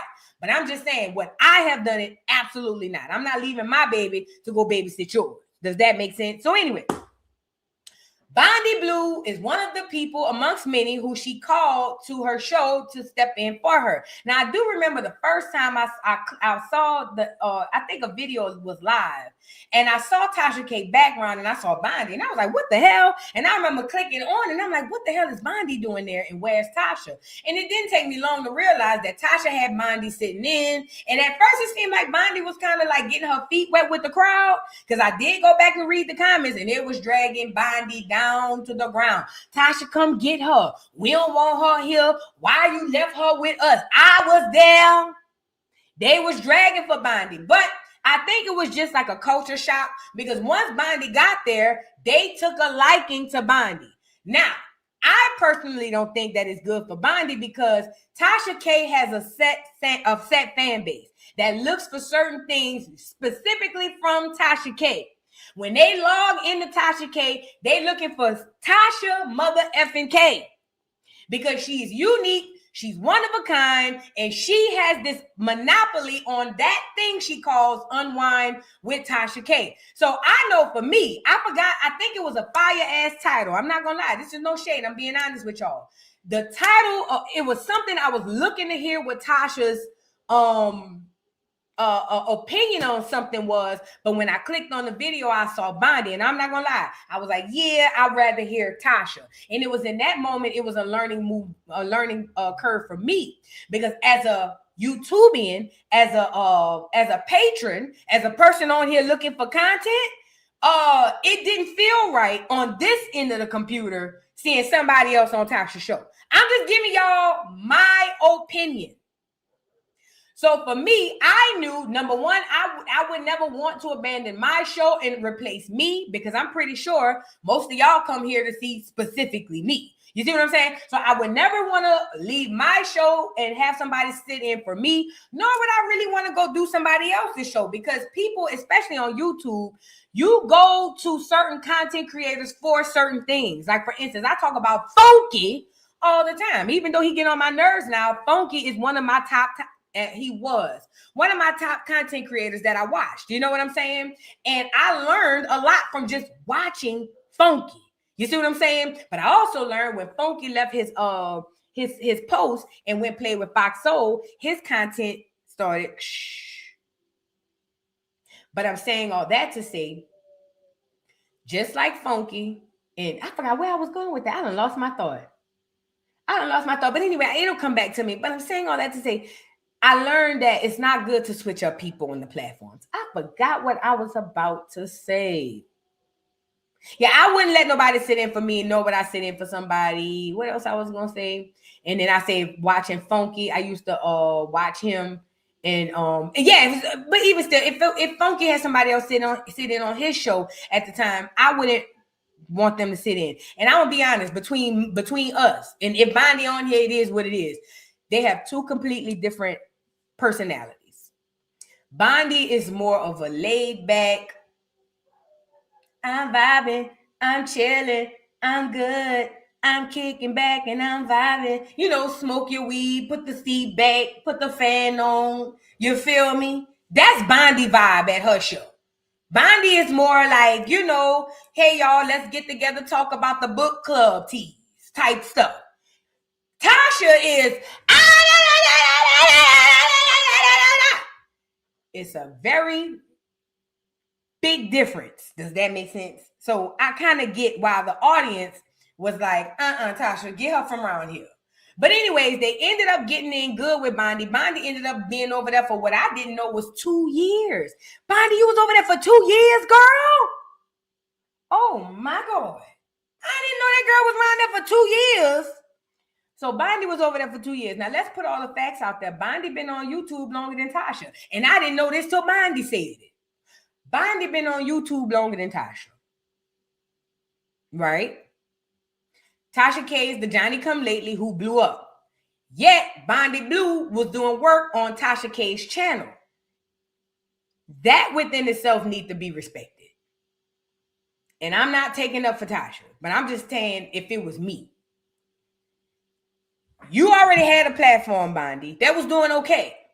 But you had that platform that was doing okay for about 15, 20 years. And just for 15, 20 years, it was just doing okay. Then you flipped and went and worked with Tasha. And then when that work relationship fall out, you go back to your platform and then drag. Yeah, that's cutthroat to me. That's a character flaw. Huge character flaw to me. Even if you believe Tasha transphobic, even if you believe everything you said, that is a huge character flaw. We gonna get into it. Let's get into what all started this. Cause girl, it was a lot going on. It was a lot. And again, shout out to Bondi. She a New Orleans girl. Shout out to Tasha. I don't know Tasha. I don't know Bondi. I don't know none of these girls. I don't have no dog in the fight. I'm just giving y'all my personal opinion. And we gonna get into Bondi, what she said originally about Tasha. So hold on. So Bondi Blue, I guess how do you say this? Bondi Blue, hold on. Bondi Blue took to one of her lives and basically said that Tasha K was transphobic and homophobic. I think my problem with that is, though, Bondi, if you really felt like that, why you ain't worked over there?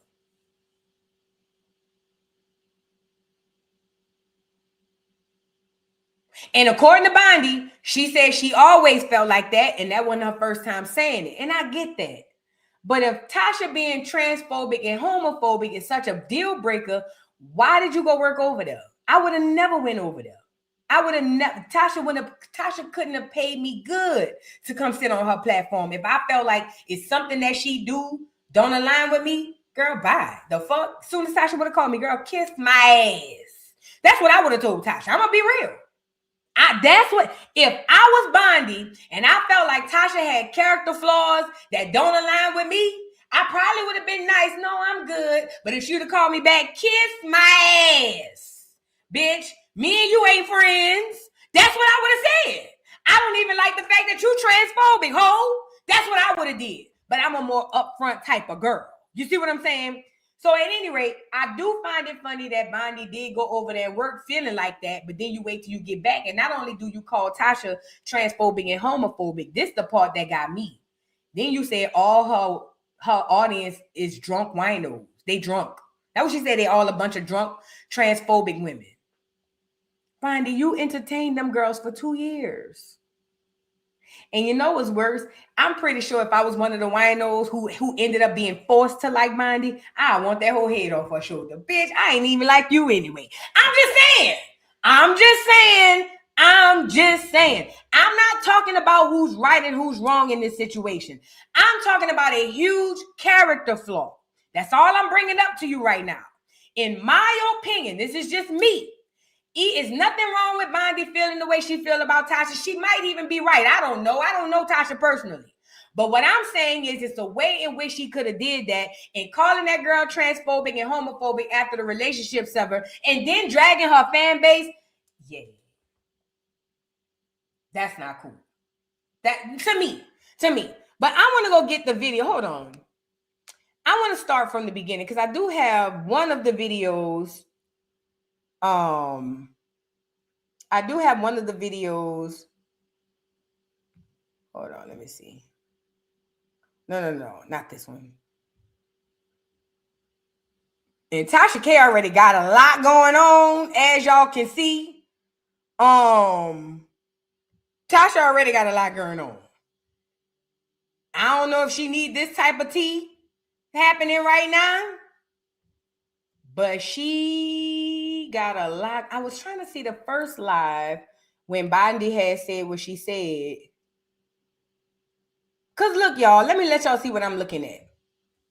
Take a look at this before we move on. Let me let y'all see what I'm looking at. This is all some of the work that was done by Tasha K and Bondi Blue, okay? Tasha K and Bondi Blue, I don't know if they're friends or not. I don't know none of these girls, but I do know that they did have some sort of a working relationship. I don't know what happened between them. I do know Bondi. If I was you, I would tread light. Tasha gonna spill your tea, bitch. And I don't know if she ain't never tell me nothing like that because I don't talk to Tasha. But I'm just saying, if she got your tea, tread light. When Tasha jumped out the window and said Bondi is a bisexual married woman, I said, uh-oh. Uh-oh. And let me tell you why I said uh-oh. Let me tell you why I said uh-oh. It's not about the fact that Bondi is transparent about that. That's not what this is about. It's really more or less about the fact that she started with that. She led with that. And I said, uh-oh, that's kind of like a warning shot. That's a warning shot. Bondi girl, I'm just trying to give you the real. That's a warning shot, fact. Anytime a bitch lead with a bisexual married woman, oh yeah, she waiting on you, fact. Please. Tread light, Bondi. Tread light. Don't even respond. Just tread light. You said what you said. Tread light. But anyways, I was trying to find the original video. Hold on, let me see. Let me see if I can find it on. Matter of fact, I know where I can find it at TikTok. I wanted to find the original video where Bondi said called Tasha transphobic. Now, I don't know, like I said, I don't know what happened behind the scenes. I don't know what's going on behind the scenes, but I do know what I saw from this side. And from what I saw on this side of the screen with dealing with all of this is that the way it looks, it's a very huge character flaw, Bondi. Because Bondi, at the end of the day, you still did work with that lady for a long time. Then to go back to your platform and call that lady this, that, and the third, I think that's messed up. You know what I'm saying? I do. I ain't even gonna sugarcoat it. That's true. That's fucked up. That's fucked up. But anyways, let's get into Bondi. Let me see if this one. That must be her saying she ain't worried about it. Let me go up to the top. I have no problem with Bondi and the Bondi. All right. I don't know if I'll find that video. Maybe if one of y'all have it, y'all can send it to me. But I'll start with the video I do have. So Bondi Blue did end up, Tasha K ended up responding to Bondi after Bondi said what she said about her being transphobic and homophobic. Let's just start at this video. Bonds. What I had an issue with is the other night I was in my live when we were on our 5-hour live stream. It was like, Tasha, because they go watch her. They said Bondi has been low-key throwing shots at you. And 2, she said that you're racist, homophobic, and you're helping the criminals criminal. And I was like, what? So I left. I was like, I ain't gonna worry about this. But I was on a plane, and when I was on 3 hours of sleep, I was on a plane flying to Atlanta yesterday, and I happened to have some time. I ended up putting on her show, and I started watching it. And so when I got to the part about me, she was talking about the DL Whisperer and T.S. Madison, and she was like, you know, Tasha, she gonna help the criminals criminal. And I was like, criminal? Criminals criminal. So I was like, okay, I was like, but Daquan is not a criminal. Like, DL Whisperer's not a criminal. But okay, whatever. She got her opinion on that. And how am I helping a criminal? And then she proceeds to say in the following sentence, well, why don't you go over to Tasha's platform? Because you know Tasha K is transphobic and homophobic. And so are the black women that follow her. The Sheikh, listen to this. He was like, he said, Tasha, please don't say nothing. That's when I knew he knew I was finna get in that ass. I said, this woman worked with me for 2 years. We ain't friends, but she has shared stuff with me, you know, about, you know, what she got going on. But Bondy is very open about her bisexual. That was the part. She has shared stuff with me about, you know, what she got. Look, that's the part. That's the warning shot, Bondy. Oh, you on here, girl? Because that's the warning shot. Oh, she's opened up to me. That's the warning shot.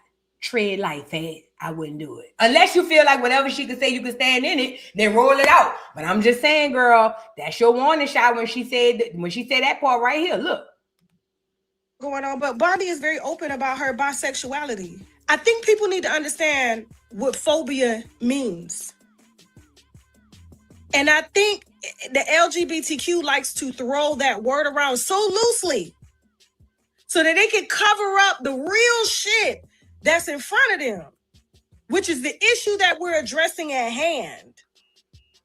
Phobia is when you're scared of something.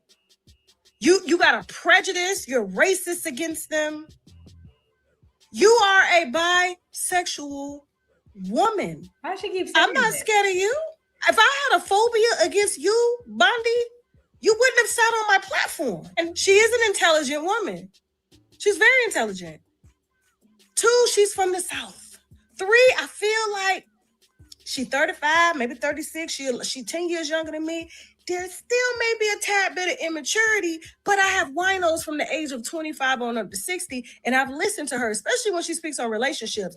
Bondi nails it. And Bondi used to do a lot of the reality TV content, so that's where I watched her and things like that. So like, but for her to be around me and say that, phobia, she can say Tasha is aggressive against the LGBTQ. Now I can say that. You can say that. I am.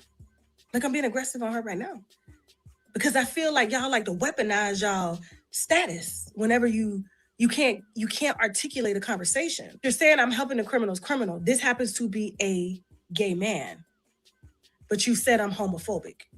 I'm not afraid of gay men.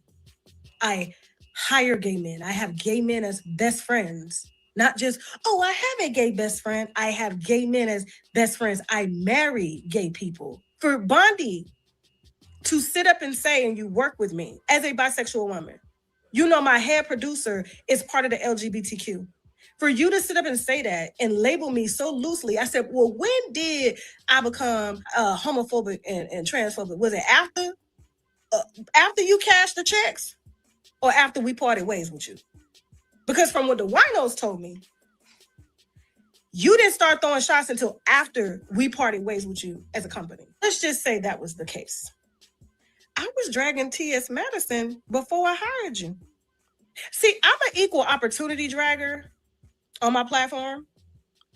You say I don't like light-skinned women. They say I don't like trans people. They say I don't like gay people. They say I don't like white people. They say I don't like black people. They say I'm a parasite to the black community. I'm like, which phobia is it? Which prejudice is it? Which racist is it this week? When I drag people's character. And what I told Bondi in the post that I took down, I said, I don't deal in feelings, I deal with facts. The only criminals, because she was taking up for T.S. Madison, and T.S. Madison has sat on her platform and wished.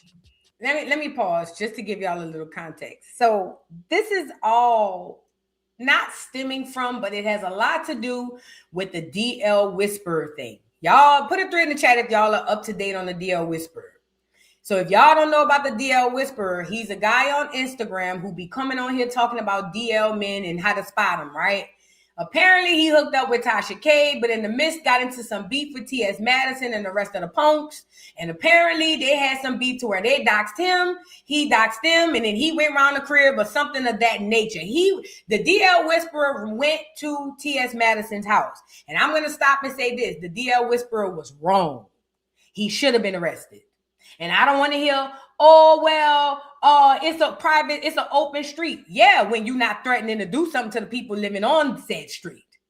He shouldn't have went over there. So him being in jail, honestly, it's about right. Even though I hate that it's T.S. Madison, he shouldn't have went around there. Period, point blank. Don't y'all get them type of ideas thinking y'all go around people's house. But anyway, what I'm getting from this situation is Bondi seems like to align her ideals and her thoughts and her beliefs more or less with the LGBTQ side than her being a Black woman. You see what I'm saying?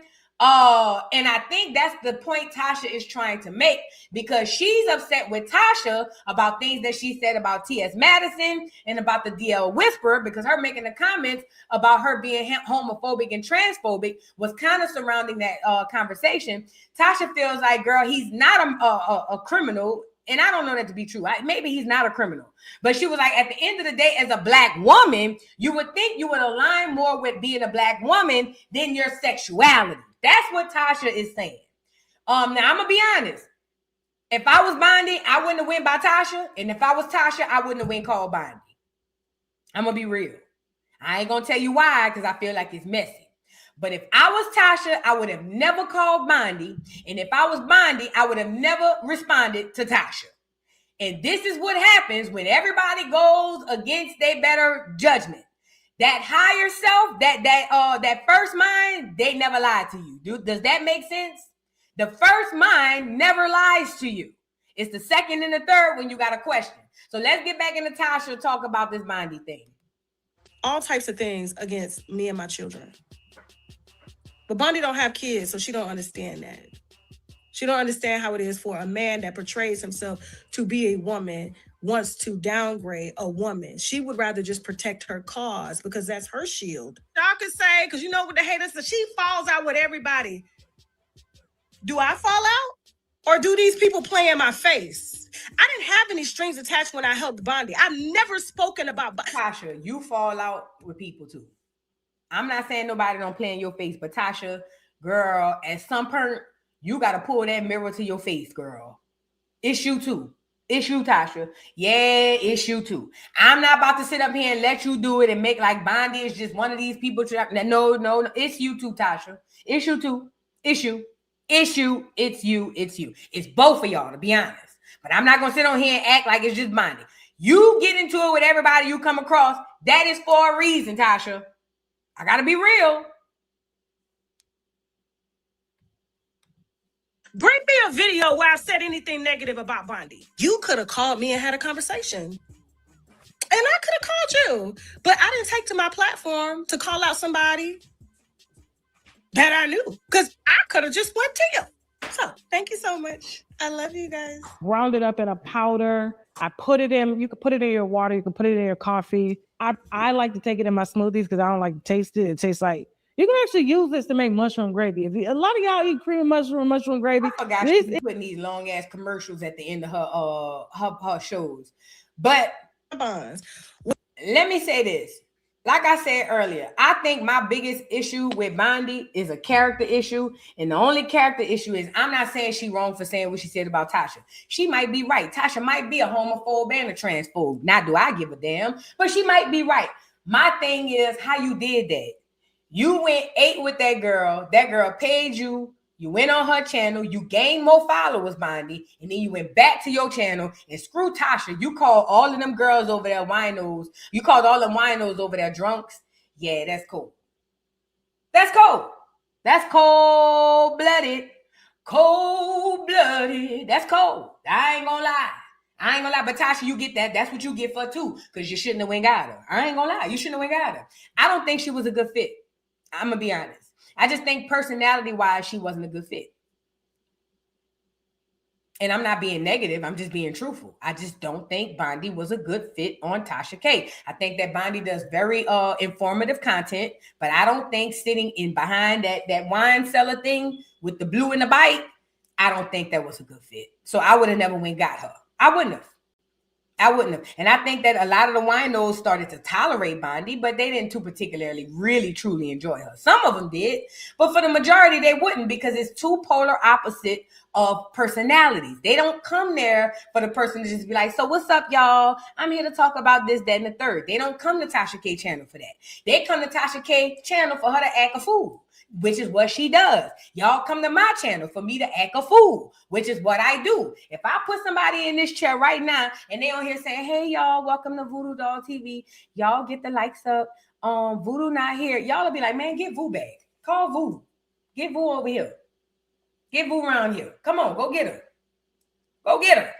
That's what y'all would do. And as you should, because it's too much of a difference. Okay. Also, I gotta be honest on Tasha's side. Tasha making it seem like she did Bondi a favor. That's not true. That's not true.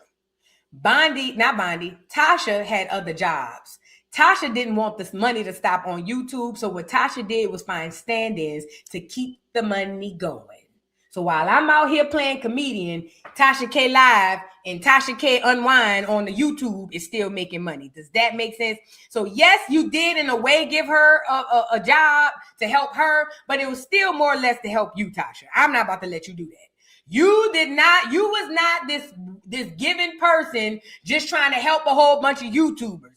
You needed stand-ins while you go play comedian for a little while. Come on, girl. Tasha, you must think we all crazy. Come on, Tasha, girl.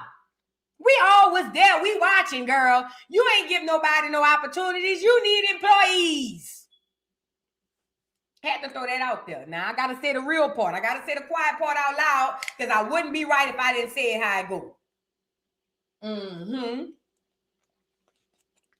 And that's true, B-Dreads. B-Dreads is also true because B-Dreads says and Bondi needed it. Absolutely. She did. She did. She did. She needed it. She absolutely needed it. Before Bondi went on Tasha, she was doing okay. Stop me when I start lying. Somebody drop down in the comments and stop me when I start lying. Prior to Bondi going to Tasha, she was doing, all right. She got to Tasha, back on track. I mean, I'm just calling it. I'm saying the part that y'all be saying to y'all friends and y'all family. I'm just saying it on here. You see what I'm saying? Because if I was talking on the phone with y'all, this what we'll be saying. Girl, you feel what I'm saying? I'm going to be real. So Bondi honestly benefited more than Tasha. Because now she's got more traction back to her platform. So technically, Bondi won more than Tasha. Yeah, Tasha was able to get the stand-in to make sure the YouTube money don't dry, but ultimately, Bondi was able to revive her platform. And with that being said, that's even more reason why this is a huge character flaw on Bondi. And I'm not trying to indict Bondi. I'm just trying to get you guys to be able to peep these type of things when y'all run across certain people. Because if Bondi could do this to Tasha, and I'm not saying that she don't like Tasha, I'm not saying that she's just making this up and don't really feel like this. Maybe she does, but I'm going to be 100% honest. If Bondi could get on here and after raising her platform, come back and call that girl transphobic, homophobic, and then turn around and say that her people over there is drunks, girl, your channel not going to be up. You're going to be back to in just a minute. I ain't going to lie. You're going to be back to in just a minute because the numbers ain't even genuine for real. You know, it really was Tasha putting you in the forefront so that you can get more people. You feel what I'm saying? And she did that, even though it was for her own benefit. She did do that. And when she did that, you took advantage, you took the job, and then when shit went left, you went back to your platform after you got your stuff. And then you said what you said. Somebody said Tasha can't be trusted. I second that emotion. Hey, if you feel like loving me, lifetime of devotion. I second that emotion. That's y'all problem. Y'all trying to find friends on YouTube. Naughty girls. Dummies. I wouldn't even be more looking for a coworker on YouTube. Quiet as is kept. I tried it twice. I wouldn't even look for a goddamn coworker on YouTube. I don't want to know you bitches. I don't like you. I don't dislike y'all, but I don't want to know y'all. I'm not even gonna lie. I don't want to know nothing about nobody on YouTube. I have no interest in befriending nobody on the you or the tube. I don't give a damn how big you is. I don't give a damn how small you is. I don't give a damn how nice you is. I don't give a damn how tall you is. I don't give a damn, Sam I am. I'm not eating the YouTube green eggs and ham. Does that make sense? That's y'all problem. That's y'all problem right there. That's y'all problem. Trying to befriend y'all coworkers. Girl, bye. No. They deserved each other, and they got it. They got what each other deserved. But ultimately, like I said, it's a huge character flaw on Bondi. Bondi, I don't know if you know this. This is just from the outside looking in. The way in which you went about, it's not what you said, because maybe you really believe in your heart that Tasha is a transphobic and a homophobe. And if you do, I'm here for it. I'm not here trying to argue with you or tongue wrestle with you about it. But my thing is, if you felt that way, you should have stopped working with her the moment you felt that way. Or if you felt that way when she invited you over there, you should have said no, but you didn't, because you knew you needed the numbers for your channel. You see what I'm saying? So you went over there, took the job, swallowed your pride and your thoughts, and then waited till the relationship severed. Then you went back to your platform and you dragged. But Bondi girl, how long you been on YouTube? Like 15, 20 years?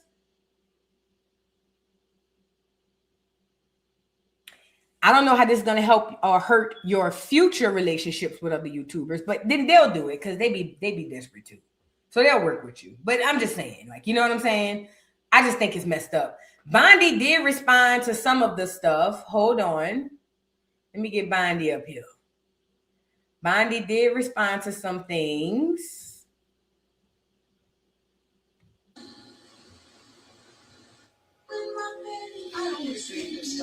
Her music is legendary. What's it like for you to have these young artists getting so much? Hold on. Girl, the Mercury is in the retrograde.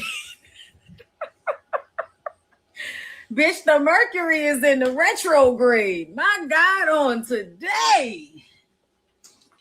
Girl, let me. And this right here is very true. Because just as many people don't like Tasha. So you know what? Just off the strength of them people like not liking Tasha, she'll be able to work again. But I think my thing is, I don't know. I think I look at YouTube differently. I don't have an aspiration to make it on YouTube that bad, to jeopardize how I feel on the inside. Does that make sense?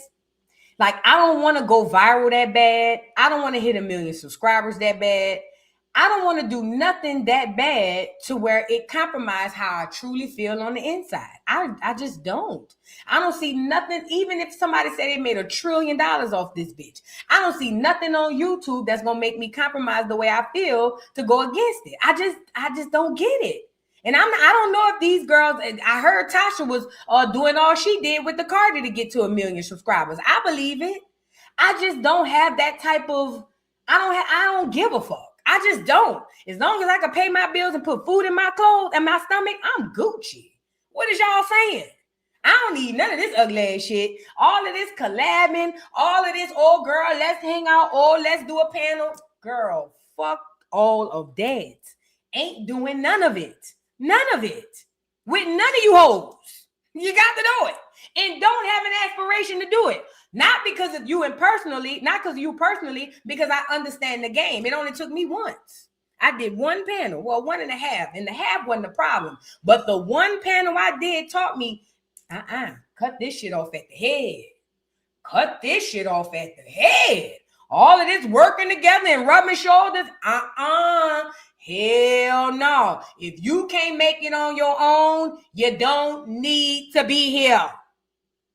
I'm just being real. Let's let Bondi finish, girl. Let me get my weed. Okay, with my blunt head ass, girl. Let me go ahead and get my weed with my blunt head ass.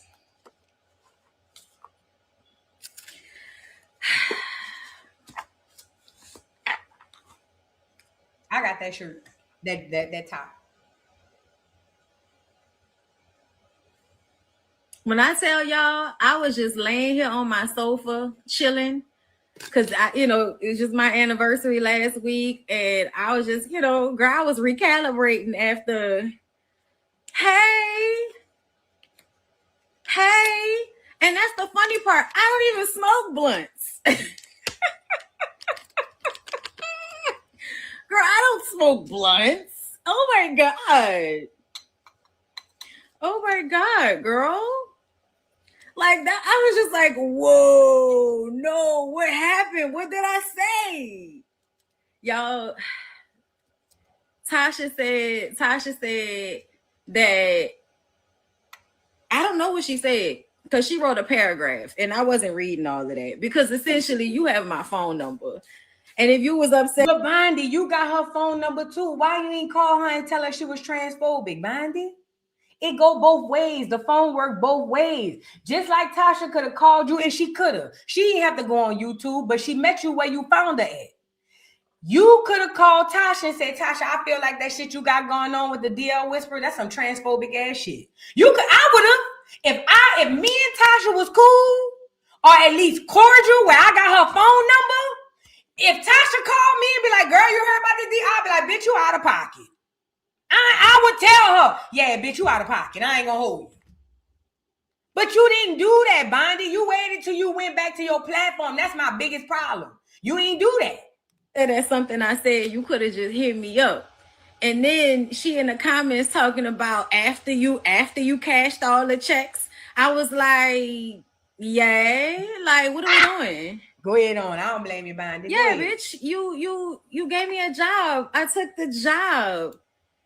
Like, and then I couldn't do it, and we haven't done it since, and it's no beef, but I've always told the truth about how I felt about things that you say and do. Like, I was telling the truth about what I felt about the Cardi B situation before you hired me. You want to talk about before and after? Bitch, I told the truth about how I felt before I came on your shit, during, when I was on your shit, and I'm gonna tell the truth after. You act like a bitch that hate trans people. You act like a phobic. You do. What is my question would be to a black woman, why do you give a fuck?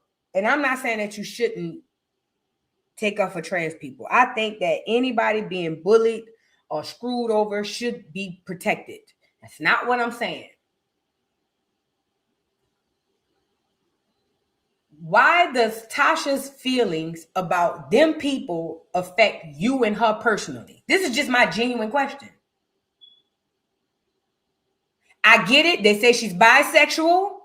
The bees are barely in the community anyway, so y'all got one leg in and one leg out. The bees to me ain't really like y'all quasi LGBT. Like, I ain't gonna hold you.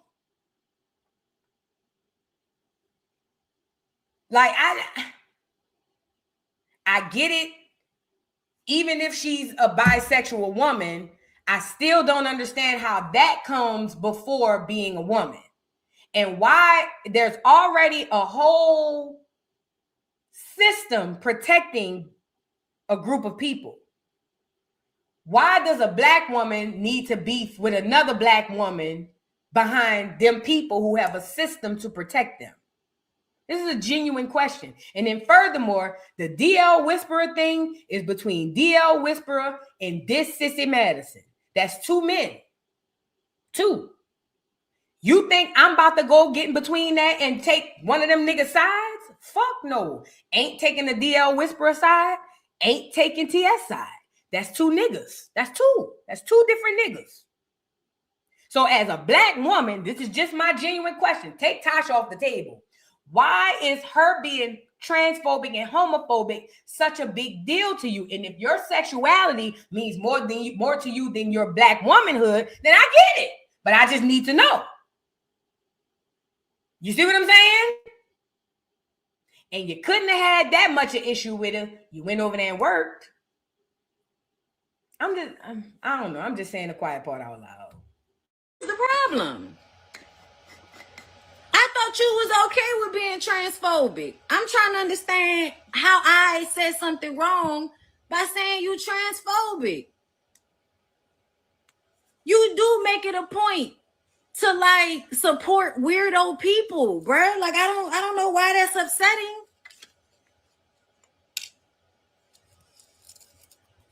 And I'm sad that you sad and you up there on the internet, you know, crying and shit or whatever was going on. You know, somebody said you was on live on Twitter and you was upset. I didn't even see the shit. Cause again, anniversary, chilling. You know what I'm saying? Okay. I've always said how I felt though. And I'm not transphobic. I don't like that shit.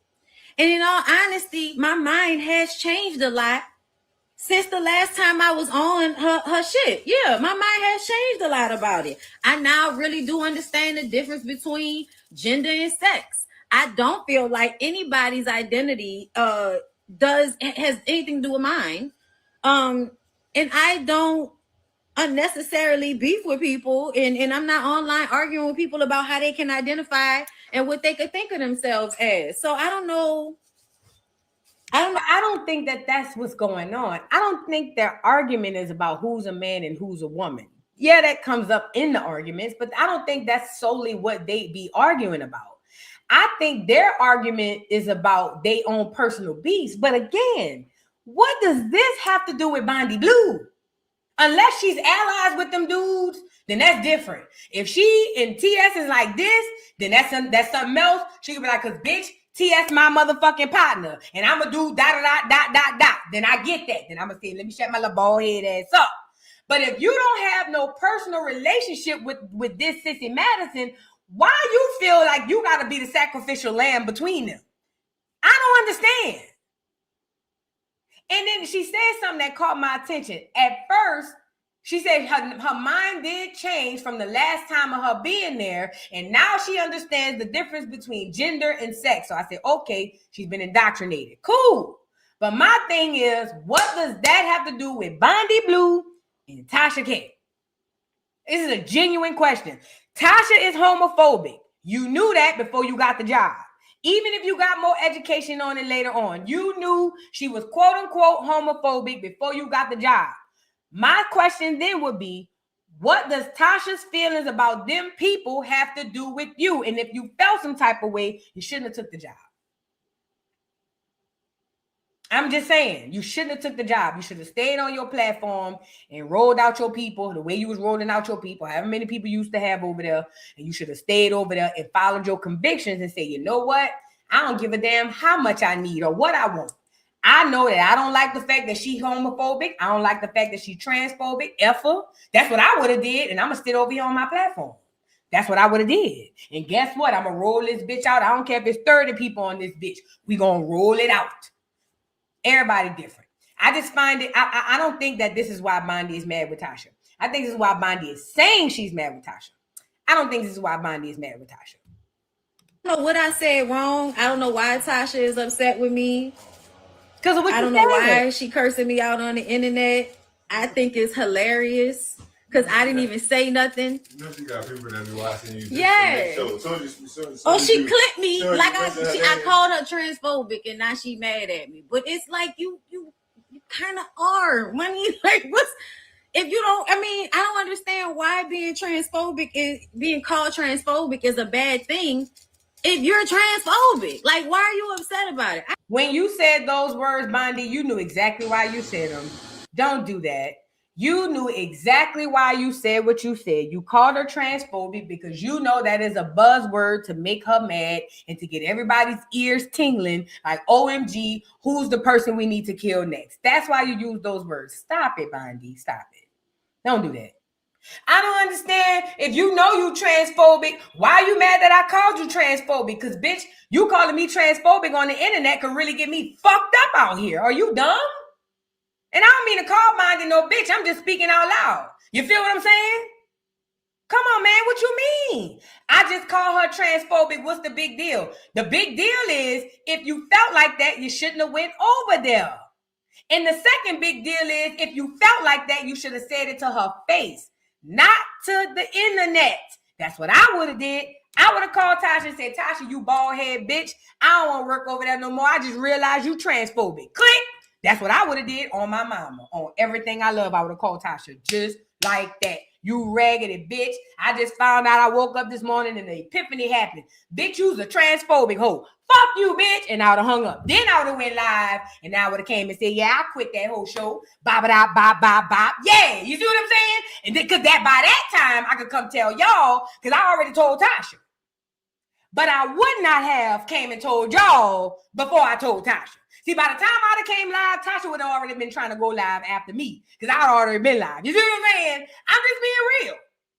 But I would have definitely told Tasha, no, bitch, I ain't coming back over there. You're transphobic slut. I ain't coming back around there. Fuck you. That's what I would have said. If I really felt like that, you know? Because essentially you have my phone number. And if you was upset at something I said, you could have just hit me up. And then she in the comments talking about after you cashed all the checks. I was like, yeah, like what are we doing? That's cutthroat, girl. Yeah, bitch, you gave me a job. I took the job. Like, and then I couldn't do it, and we haven't done it since. And it's no beef, but I've always told the truth about how I felt about things that you say and do. Like, I was telling the truth about what I felt about the Cardi B situation before you hired me. You want to talk about before and after?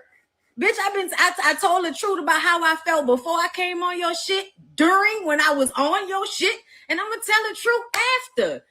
You act like a bitch that hate trans people. You act like a phobic. You do. What is the problem? I thought you was okay with being transphobic. I'm trying to understand how I said something wrong by saying you transphobic. You do make it a point to like support weirdo people, bruh. Like I don't know why that's upsetting.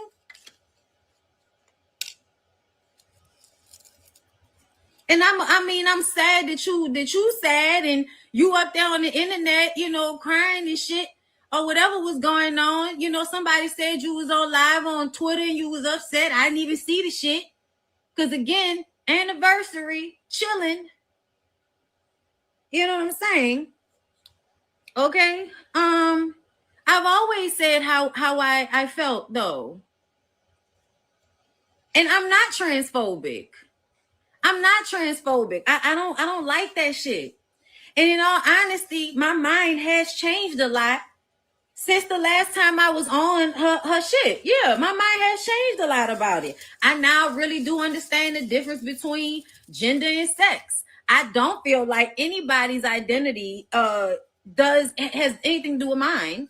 And I don't unnecessarily beef with people, and I'm not online arguing with people about how they can identify and what they could think of themselves as. So I don't know what I said wrong. I don't know why Tasha is upset with me.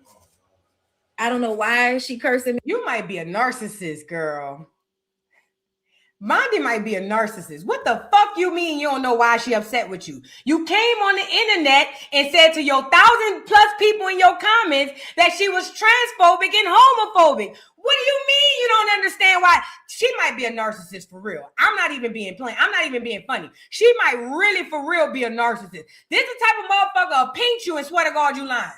Like, why are you crying? You ain't hurt. What? You went on the internet and said what you said, and now you over here rolling the gall talking about you don't understand. Oh, come on now, Bondi girl. Come on, Bondi girl. This is bad on your character. And it don't matter to me because I don't know you. But I'm telling you now, this is horrible on your character. This is horrible, Bondi, on your character. I ain't gonna hold you. And Tasha already got her shit on her character and her jacket. But this, you was quiet in the corner before this. Now I'm looking at you sideways like a dog. I ain't even gonna hold you. Because the way you moving is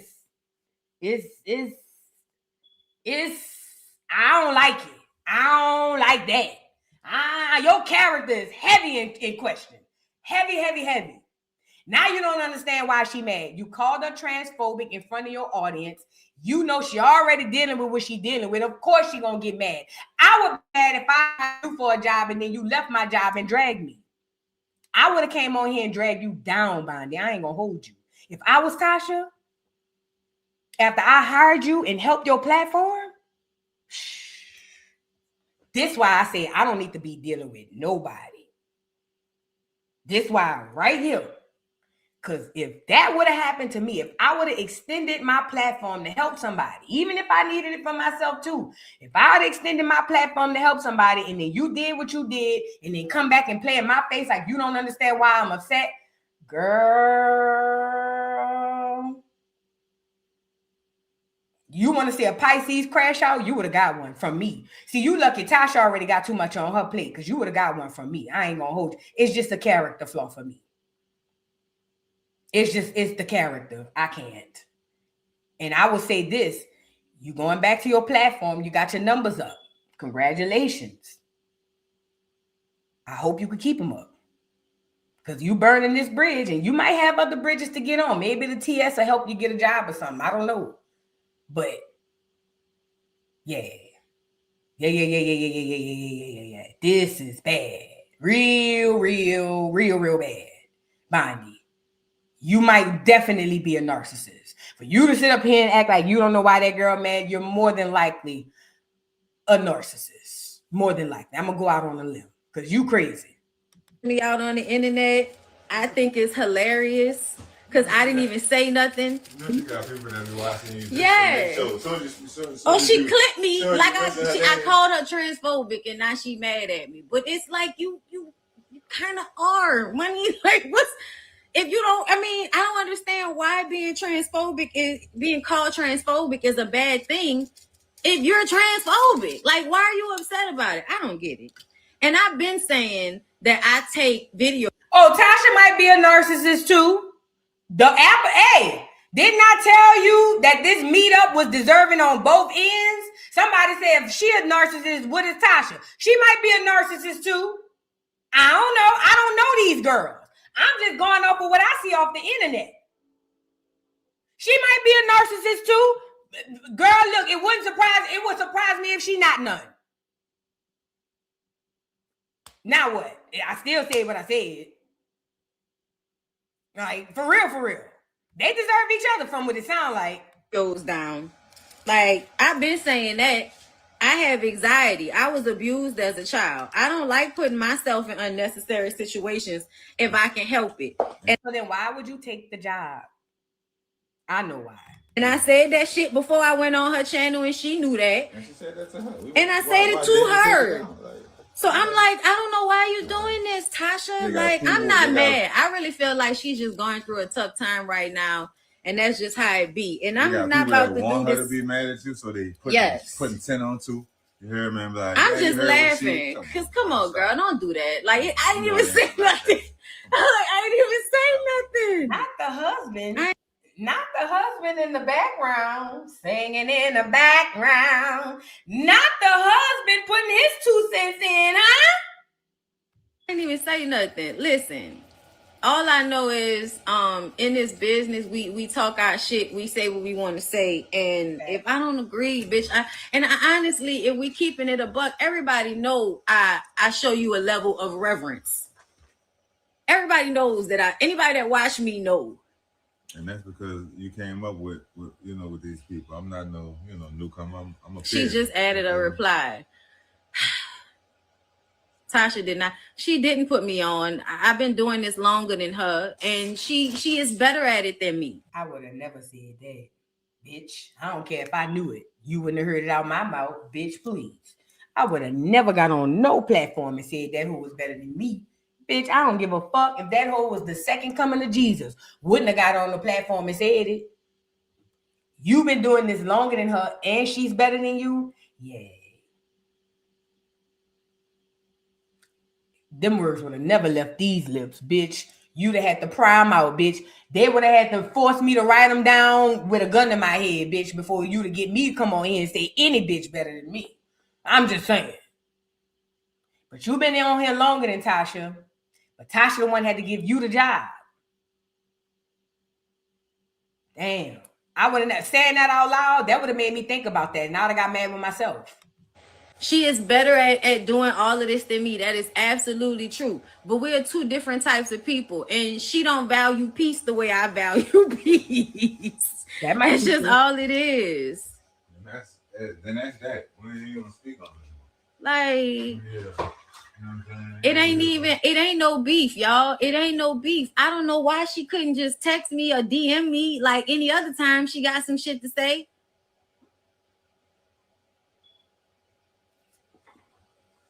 Motherfucker, like, damn. I mean, listen, I didn't read it. All I saw was she called me a blunt head.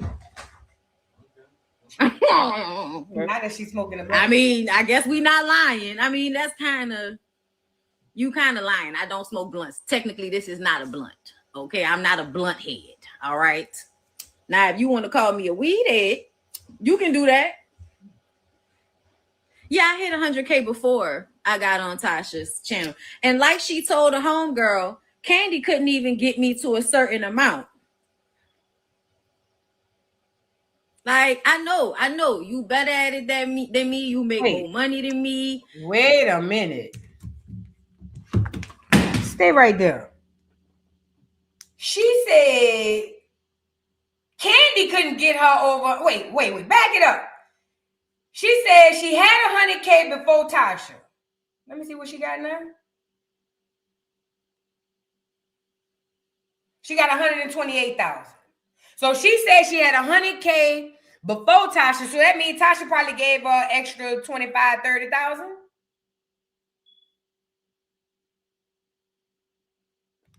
You know what I'm saying? All of the things, girl. I ain't trying to fight what you love, but I truly don't give a fuck because at the end of the day, like, we all get up here and pop our shit, sis. Like, why are you mad? I didn't talk bad about you. Didn't I say we Yes, you did. You called her transphobic and a homophobic. That's talking bad about her, especially on the internet where those doggone algorithms and them people be looking for people like that. You did.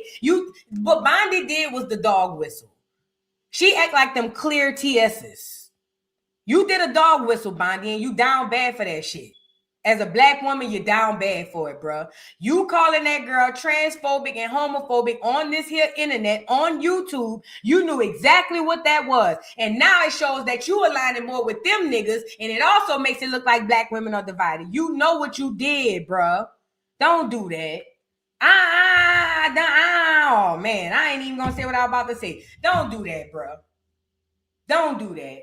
And your husband ought to tell you you're down bad too. You did what you did, and you know what you did was dirty. Even if you really feel like that, just like she could have texted you, you could have called her and said, Tasha, you bald head transphobic bitch, and we wouldn't be here. But you didn't. You pressed the button, you went live, and then when you went live, you came back and said what you said. Now you trying to figure out why the girl mad. Come on, man. Put the shoe on the other foot. If Tasha did this to Bondi, do you think Bondi would be upset?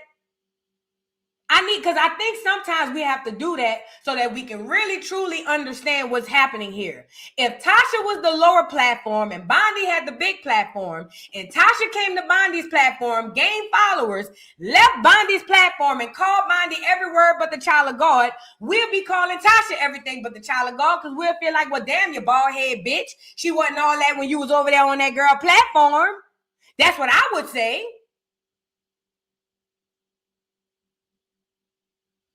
It's the dog whistle for me. You know what you did, and you know what you did when you did what you did. Stop getting on here acting like you don't know what's going on. I would appreciate it and respect it more if you came on here and said, I said what the fuck I said. What's up?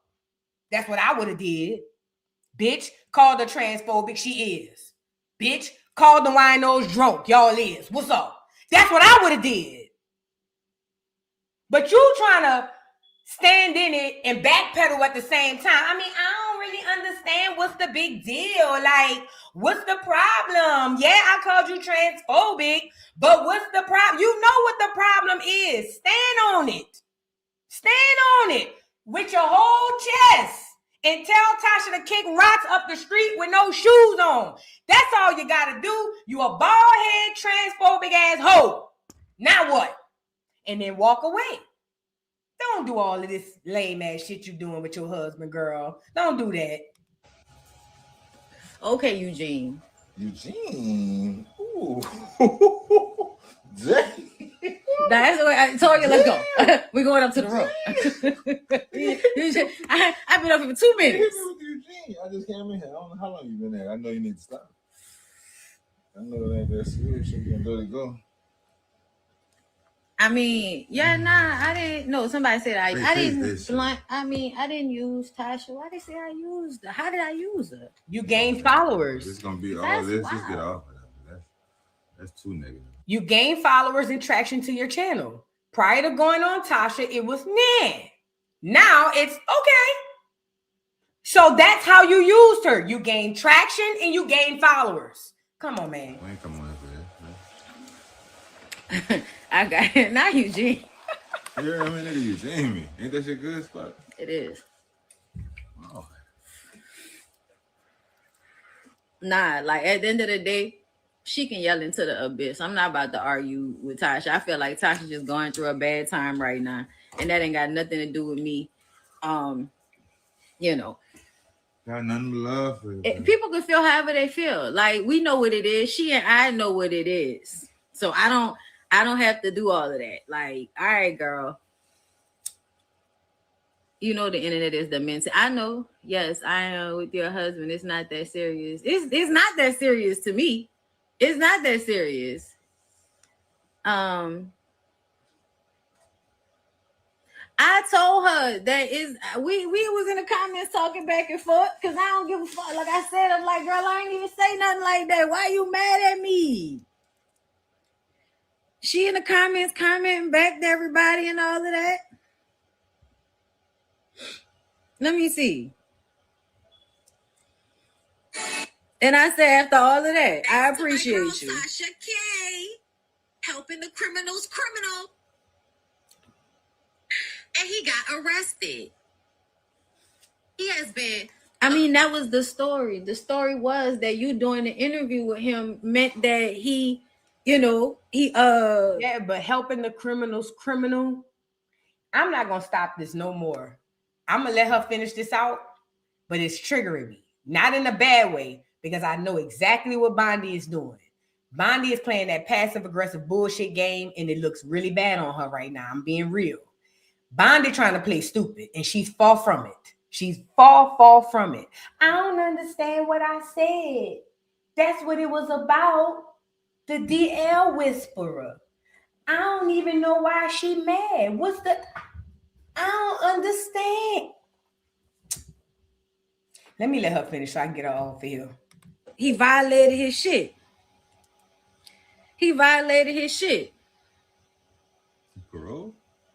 No, he got a restraining order. And I guess when he went to Atlanta, he violated it. Or wherever they was, it's weird. Holds on comments for me like, you ain't say nothing wrong. She'll be all right. She's just mad you call her transphobic and homophobic, yet she claims to not be. Like, sis, stop being. I mean, she can say what she want to say, but to me, that's what it looked like. To me, that's what it looked like. And that's how a lot of Black women are. That's why I said, like, people like her. What do you mean? That's how a lot of Black women are. Who you talk to, girl? Oh, she one of them. What? So a lot of Black women are transphobic and homophobic? Who you talk to, girl? Who done put this shit in your head? Who did you wait.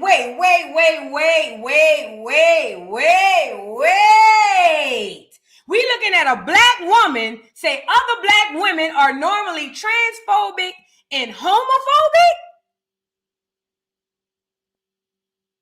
If I was subscribed to you, Bondi, bitch, I will unsubscribe right now. But I'm not subscribed to you. I don't watch you. But girl, if I was subscribed to you, I would unsubscribe to you right now. Are you okay? You need a towel, a cold drink, a water or something? You really believe that Black women are transphobic when we are the most inviting people of all communities to the trans and the gay community? I'm not saying we don't have our issues. Yes, there are some Black women who are transphobic, but as a collective, we are not phobic to the gays in our community. As a matter of fact, Black women get the backlash for being cool with the trans and the gays, from the men. The men be blaming the women. That's y'all fault why them niggas is gay. Bondi, please. Whoever you hanging with is fucking your head up, girl. You done forgot you a black woman too. You forgot you a black woman too. She remind me of another YouTuber, that Erica De Niro girl. Oh, yeah. That's before I got my channel. I had to hurry up off of that. Y'all remind me of them left-wing podcast bitches. Oh, yeah. It's even coming out in your speech. You think that black women are transphobic and homophobic, but you are a bisexual woman. So what about the women you be munching on? Are they transphobic and homophobic? Or just not them because you get the munch on them? I'm asking a question. I'm asking a genuine question. When did these hoes become transphobic and homophobic? Before or after you chew on them?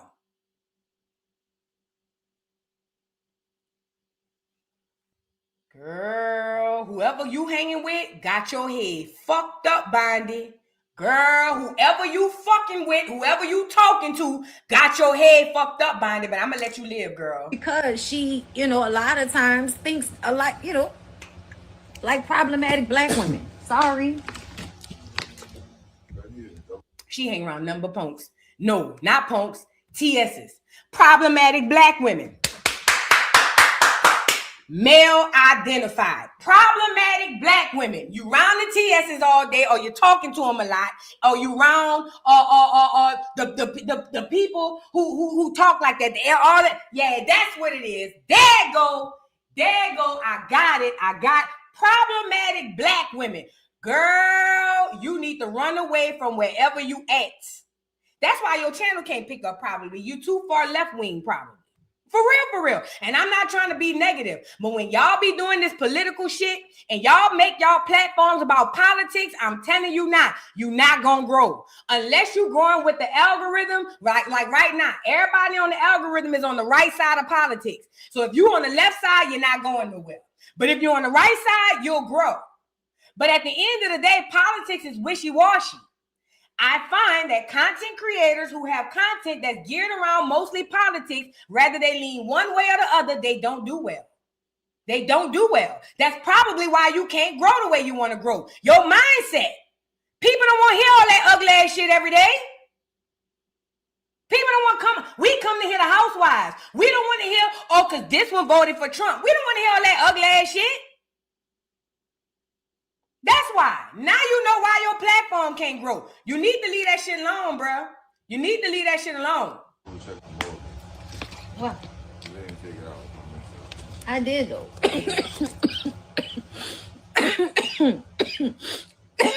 I done had enough of Bondi. This is my final thoughts on this. Because I done had enough.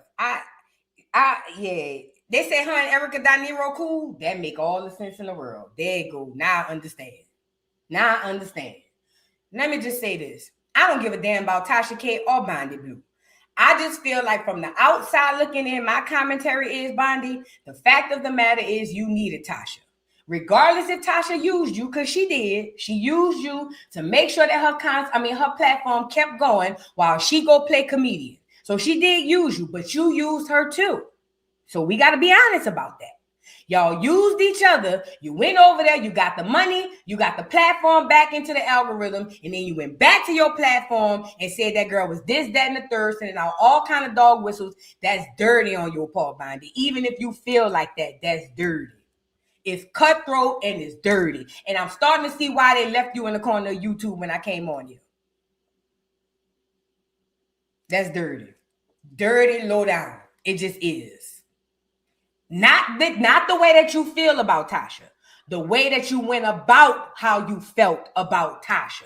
Does that make sense? Because I know some of the slow ones going to get in the replay game and say, but Vanu, she didn't mean it like that. She didn't say anything. It's not what she feel about Tasha. It's the way in which she went about the way she feels about Tasha. Does that make sense? That's cutthroat and untrustworthy. I don't know how anybody could trust you. I ain't even gonna hold you.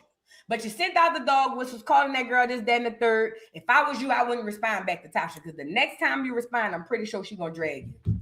I wouldn't do it. And Tasha's the one gave you the job. Even if you have tea on her tea gonna hit harder because she hired you. You didn't hire her.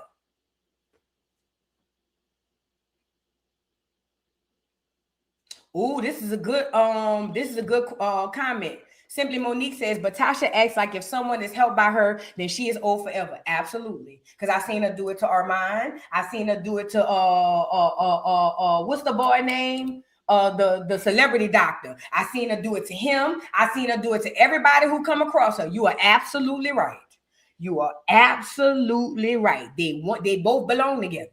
Storm, that's his name. I seen her do it to Storm. I seen her do it to Armand. Everybody she mentor, she end up doing this. You absolutely right. That's why I wouldn't dare go be no mentor to no Tasha. You be a new age fool to go work over there. I'm gonna be real. I'm gonna be 100%. Anybody going over there to play with Tasha, you must want to be played with. Anybody going to Tasha K, you must want to be played with.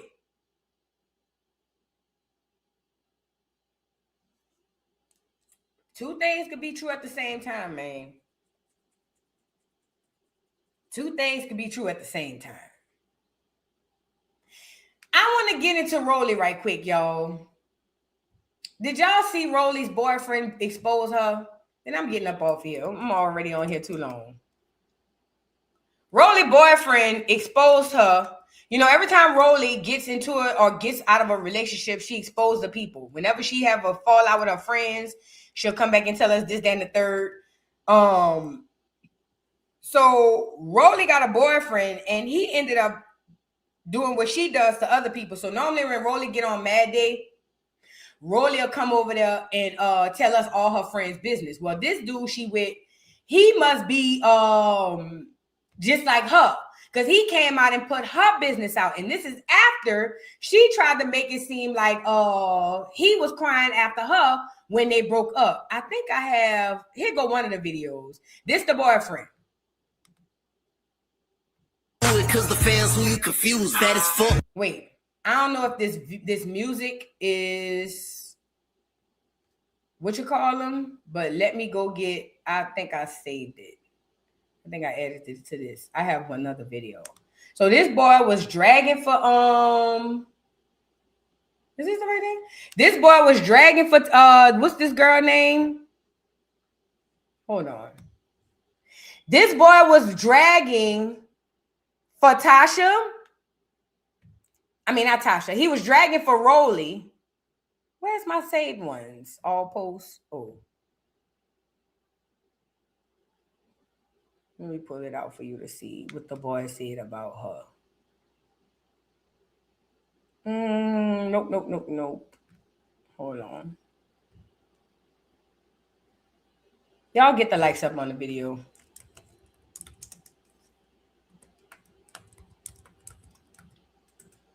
And the reason why this is so funny is because Roly does this to all of her friends and boyfriends. So the fact that he did this to her, it was kind of like, oh snap. It was kind of like she deserved it. I don't want to play the one with the music though. He got a bunch of them. Hold on. Y'all give me 1 second.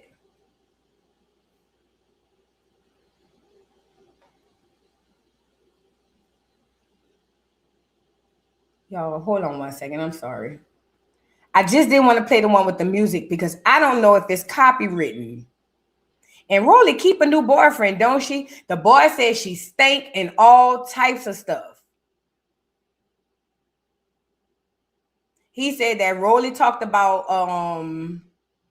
Lemmy. He said that Roly talked about Lemmy and Scotty and said that Scotty's stupid for being pregnant. He said that all kinds of stuff. And I say, oh, now this is going to affect her when she go back to try to be, I'm sorry, when she go back to try to be friends with them. Somebody got to have this damn video because I forgot I was going to talk about it. But then, nope, I don't see it right here. Hold on, y'all. I got to show y'all this.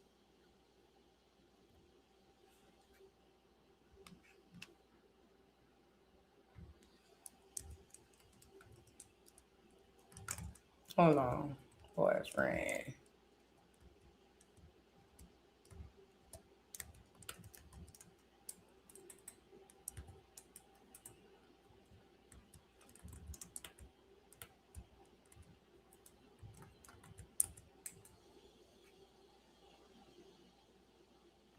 Why does it do this? Ew. Well, I'll just play the rap because I thought I had the video. If I can't find it, we'll just have to catch it another time. I ain't about to be up here all night looking for it, though. Let me see if I shared it to myself. I hate when I get on a screen and don't have it up.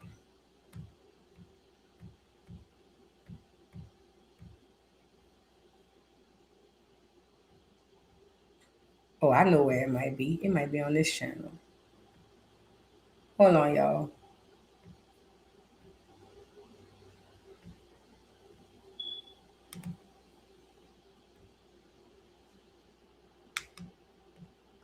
I wonder if this page got it. I think they do. All right, let's get into it, y'all. I think I found it. Lord have mercy after all of this. Oh my God. Oh my God. Let me see. Am I already sharing? So let's get into a little bit of Roly boyfriend exposing her and all of the things she was saying about the baddies. Fuck you said, bro. You was talking about her and her fucking man. You talking about her man ain't doing shit with his music, and you talking about her, talking about she stupid as fuck, talking about she getting cheated on with motherfucking girls that you friends with. Fuck is you talking about, bro? Talking about how y'all sit around and be sitting there laughing about this shit. You weird as hell, bro. You was talking about Lemmy and all this shit. Talking about that shit on Halloween and all that. Man, she said the same scenario about Lemmy. Dick tried to do something to her. That's how I know that you just be lying, fam. You saying the same fucking story. You told me your ex-boyfriend was begging not to leave and this and that. Then you on live talking about I was begging you not to fucking leave on my knees. What the fuck? I ain't do no shit like that, gang. Why, bro? Talk about how you saying you was gonna sue Natalie and Lemmy. Tell the world that. Tell the world that, but you still be in the man's face. If the man so-called tried to freaking rape you, bro. If this man so-called tried to rape you, bro. Why the fuck, man, tell Tasiki what the fuck you said, bro. You was talking about her and her fucking man. You talking about her man ain't doing shit with his music. And you talking about her, talking about she's stupid as fuck. Talking about... Ooh. Y'all believe Roly said that about Latifah? I believe it. Oh, yeah. I believe it. I believe every single bit of it. That Latifah man cheating and she's stupid, I believe all of that. I believe what he said she said about Lemmy. I believe all of that. But I don't believe when she said that Lemmy tried to touch her or rape her. I don't believe that. You know that Roly put that in there, that Lemmy tried her or tried to rape her. That's what he said. That part I don't believe. Lemmy got access to too many hoes around there. I just don't see it. Maybe, I don't know. Maybe he got drunk one night and was like, fuck it, I want to try me a little ham hock. I don't know. You know what I mean? Let me see if they got another video on here. Here you go. Told me Lemmy tried to rape me, he was beating on his baby mama. Gossip to my son, Natalie none for a couple dollars. Secret was retarded, shorter was cheating with your partner. So he made a song. Like I said, I don't know if it's gonna get me flagged, but he did make a song. The diss track, Roly's ex NSG Black, just went scorched earth. He's claiming Roly is suing Natalie Nunn and made some wild accusations against Lemmy. He even brought up her past fights and her health. Is this the messiest diss of the year? Oh, yeah, he brought up her being beat up by Daisy Dukes. He brought up all of that stuff. He said she stank. He said that something else. He said he couldn't eat a coochie. It was a whole bunch of stuff. I was like, what? And look at Summer. Bitch, 5,000 for my first season. How you sound stupid. Bitch, you sound dumb. Oh, wait, no, that one was to Anna. She responded back. No, was that the one where she responded back and was like, do I have that one? Hold on. She did respond back to one of them. I don't know if that was to him or to her. I'll let y'all hear this while I go look for the other video. Hold on. Let me let you hear Summer respond to that one. Anna, shut your weak ass up, bitch. 5,000 for my first season. How you sound stupid. Bitch, you sound dumb. Bitch, but go on here, carry on. I'm gonna let you have that. Bitch, you mad because you ain't getting that dick no more. And Scotty is the prize, bitch. Oh, that's the one. Stop worrying about what that man and that bitch got going on, ho. Bitch, he don't want you no more. You done. You history, baby. Iceberg, bitch. Fuck on. Bitch, you mad because you were in the club getting snatched up by a nigga that wasn't your nigga and smacking on niggas that wasn't your nigga, bitch, because you a freak ass hoe. Oh boy already put it out, and several others who did not make it that big to the internet. Bitch, you're never getting married. You scared to be on baddies. And you a weird ass hoe and a lame ass bitch. Keep saying what you saying, keep doing what you're doing, but bitch, you're gonna have to see me. I don't give a fuck where it's at, where it go down, but you're going to have to see me, bitch. Come get your motherfucking issues. Anna, shut your weak ass up, bitch. So she was responding to Anna. Anna had said a few things about, Anna had said some things about Roly or whatever the case may be. I mean, not Roly, Summer, and Summer was responding. But the part that got my attention in there was that she said Anna is mad because he chose Scotty and all of that stuff. And somebody else brought up the fact that the girl Janelle is really there to get smashed. And I said it. Y'all know the girl Janelle, the one who always looked like a porn star? I said she must be there just for Kandi, just to give out to the men. I said it. And one of them baddies said it. Mark my word. Do you listen to me and listen to me good? See when this Surviving Zeus come out, we might have to do a watch party. Yeah, her and Jayla. I think her and Jayla are just for sex. Her and Jayla's, I believe their number one job is to go out and have sex with these people they meet across seas. I don't know this to be a fact. This is what I believe. I could be wrong, but I believe the Jayla and her is simply there for sex, for Lemmy or whoever else he want to give him out to. I believe that with all of me. Yep. Thank you for the super chat. April LeBlanc says, happy birthday, boo. Enjoy your day tomorrow. Will do. Thank you, boo. Y'all hit that link for y'all babe merch, Black Americans versus everybody. Make sure y'all hit the link at the top of the chat. VoodooDollTVShop.com. That's VoodooDollTVShop.com, where you can get your babe gear. Black Americans versus everybody. You know, babe is the new wave now. What you cooking? Thank you for the super chat. Says, been married for about 10 years, but still saying she's bi. Now, that's another question. But I guess if her husband let her be bi. But only way I've seen that work in the past is when the woman is more interested in women than the man. And even then, it don't necessarily work because sometimes the men be scared that a bitch gonna take their wife. So I don't know. But yeah, that's an interesting thing. Thank you. What you cooking for the super chat says, boo, Cardi endorsed Jasmine Crocker senator race. That's why she lost. Duck ass. Thank you for the super chat. Knowledge gives gratitude. Thank you for the super chat with the eyes. Thank you. I appreciate you. I don't know what that means, but thank you. Thank you for the super chat, Naturally Beautiful. She says, happy solar return, boo. I'm working on my genealogy with this help of my last living aunt on my mom's side. Dope. I've learned that we come from the Blackfoot tribe. Also, my grandma's grandma was Irish. Oh, Lord, love you down, fat. I love that.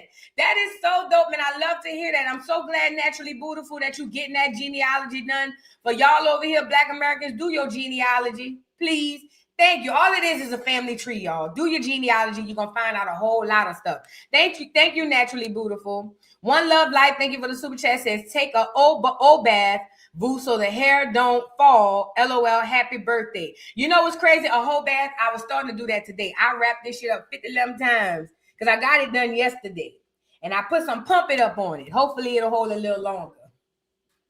Thank you, boo. And Belinda Scipio, thank you for the super chat. Says, happy birthday, Voodoo. Love you down. Happy birthday. Thank you.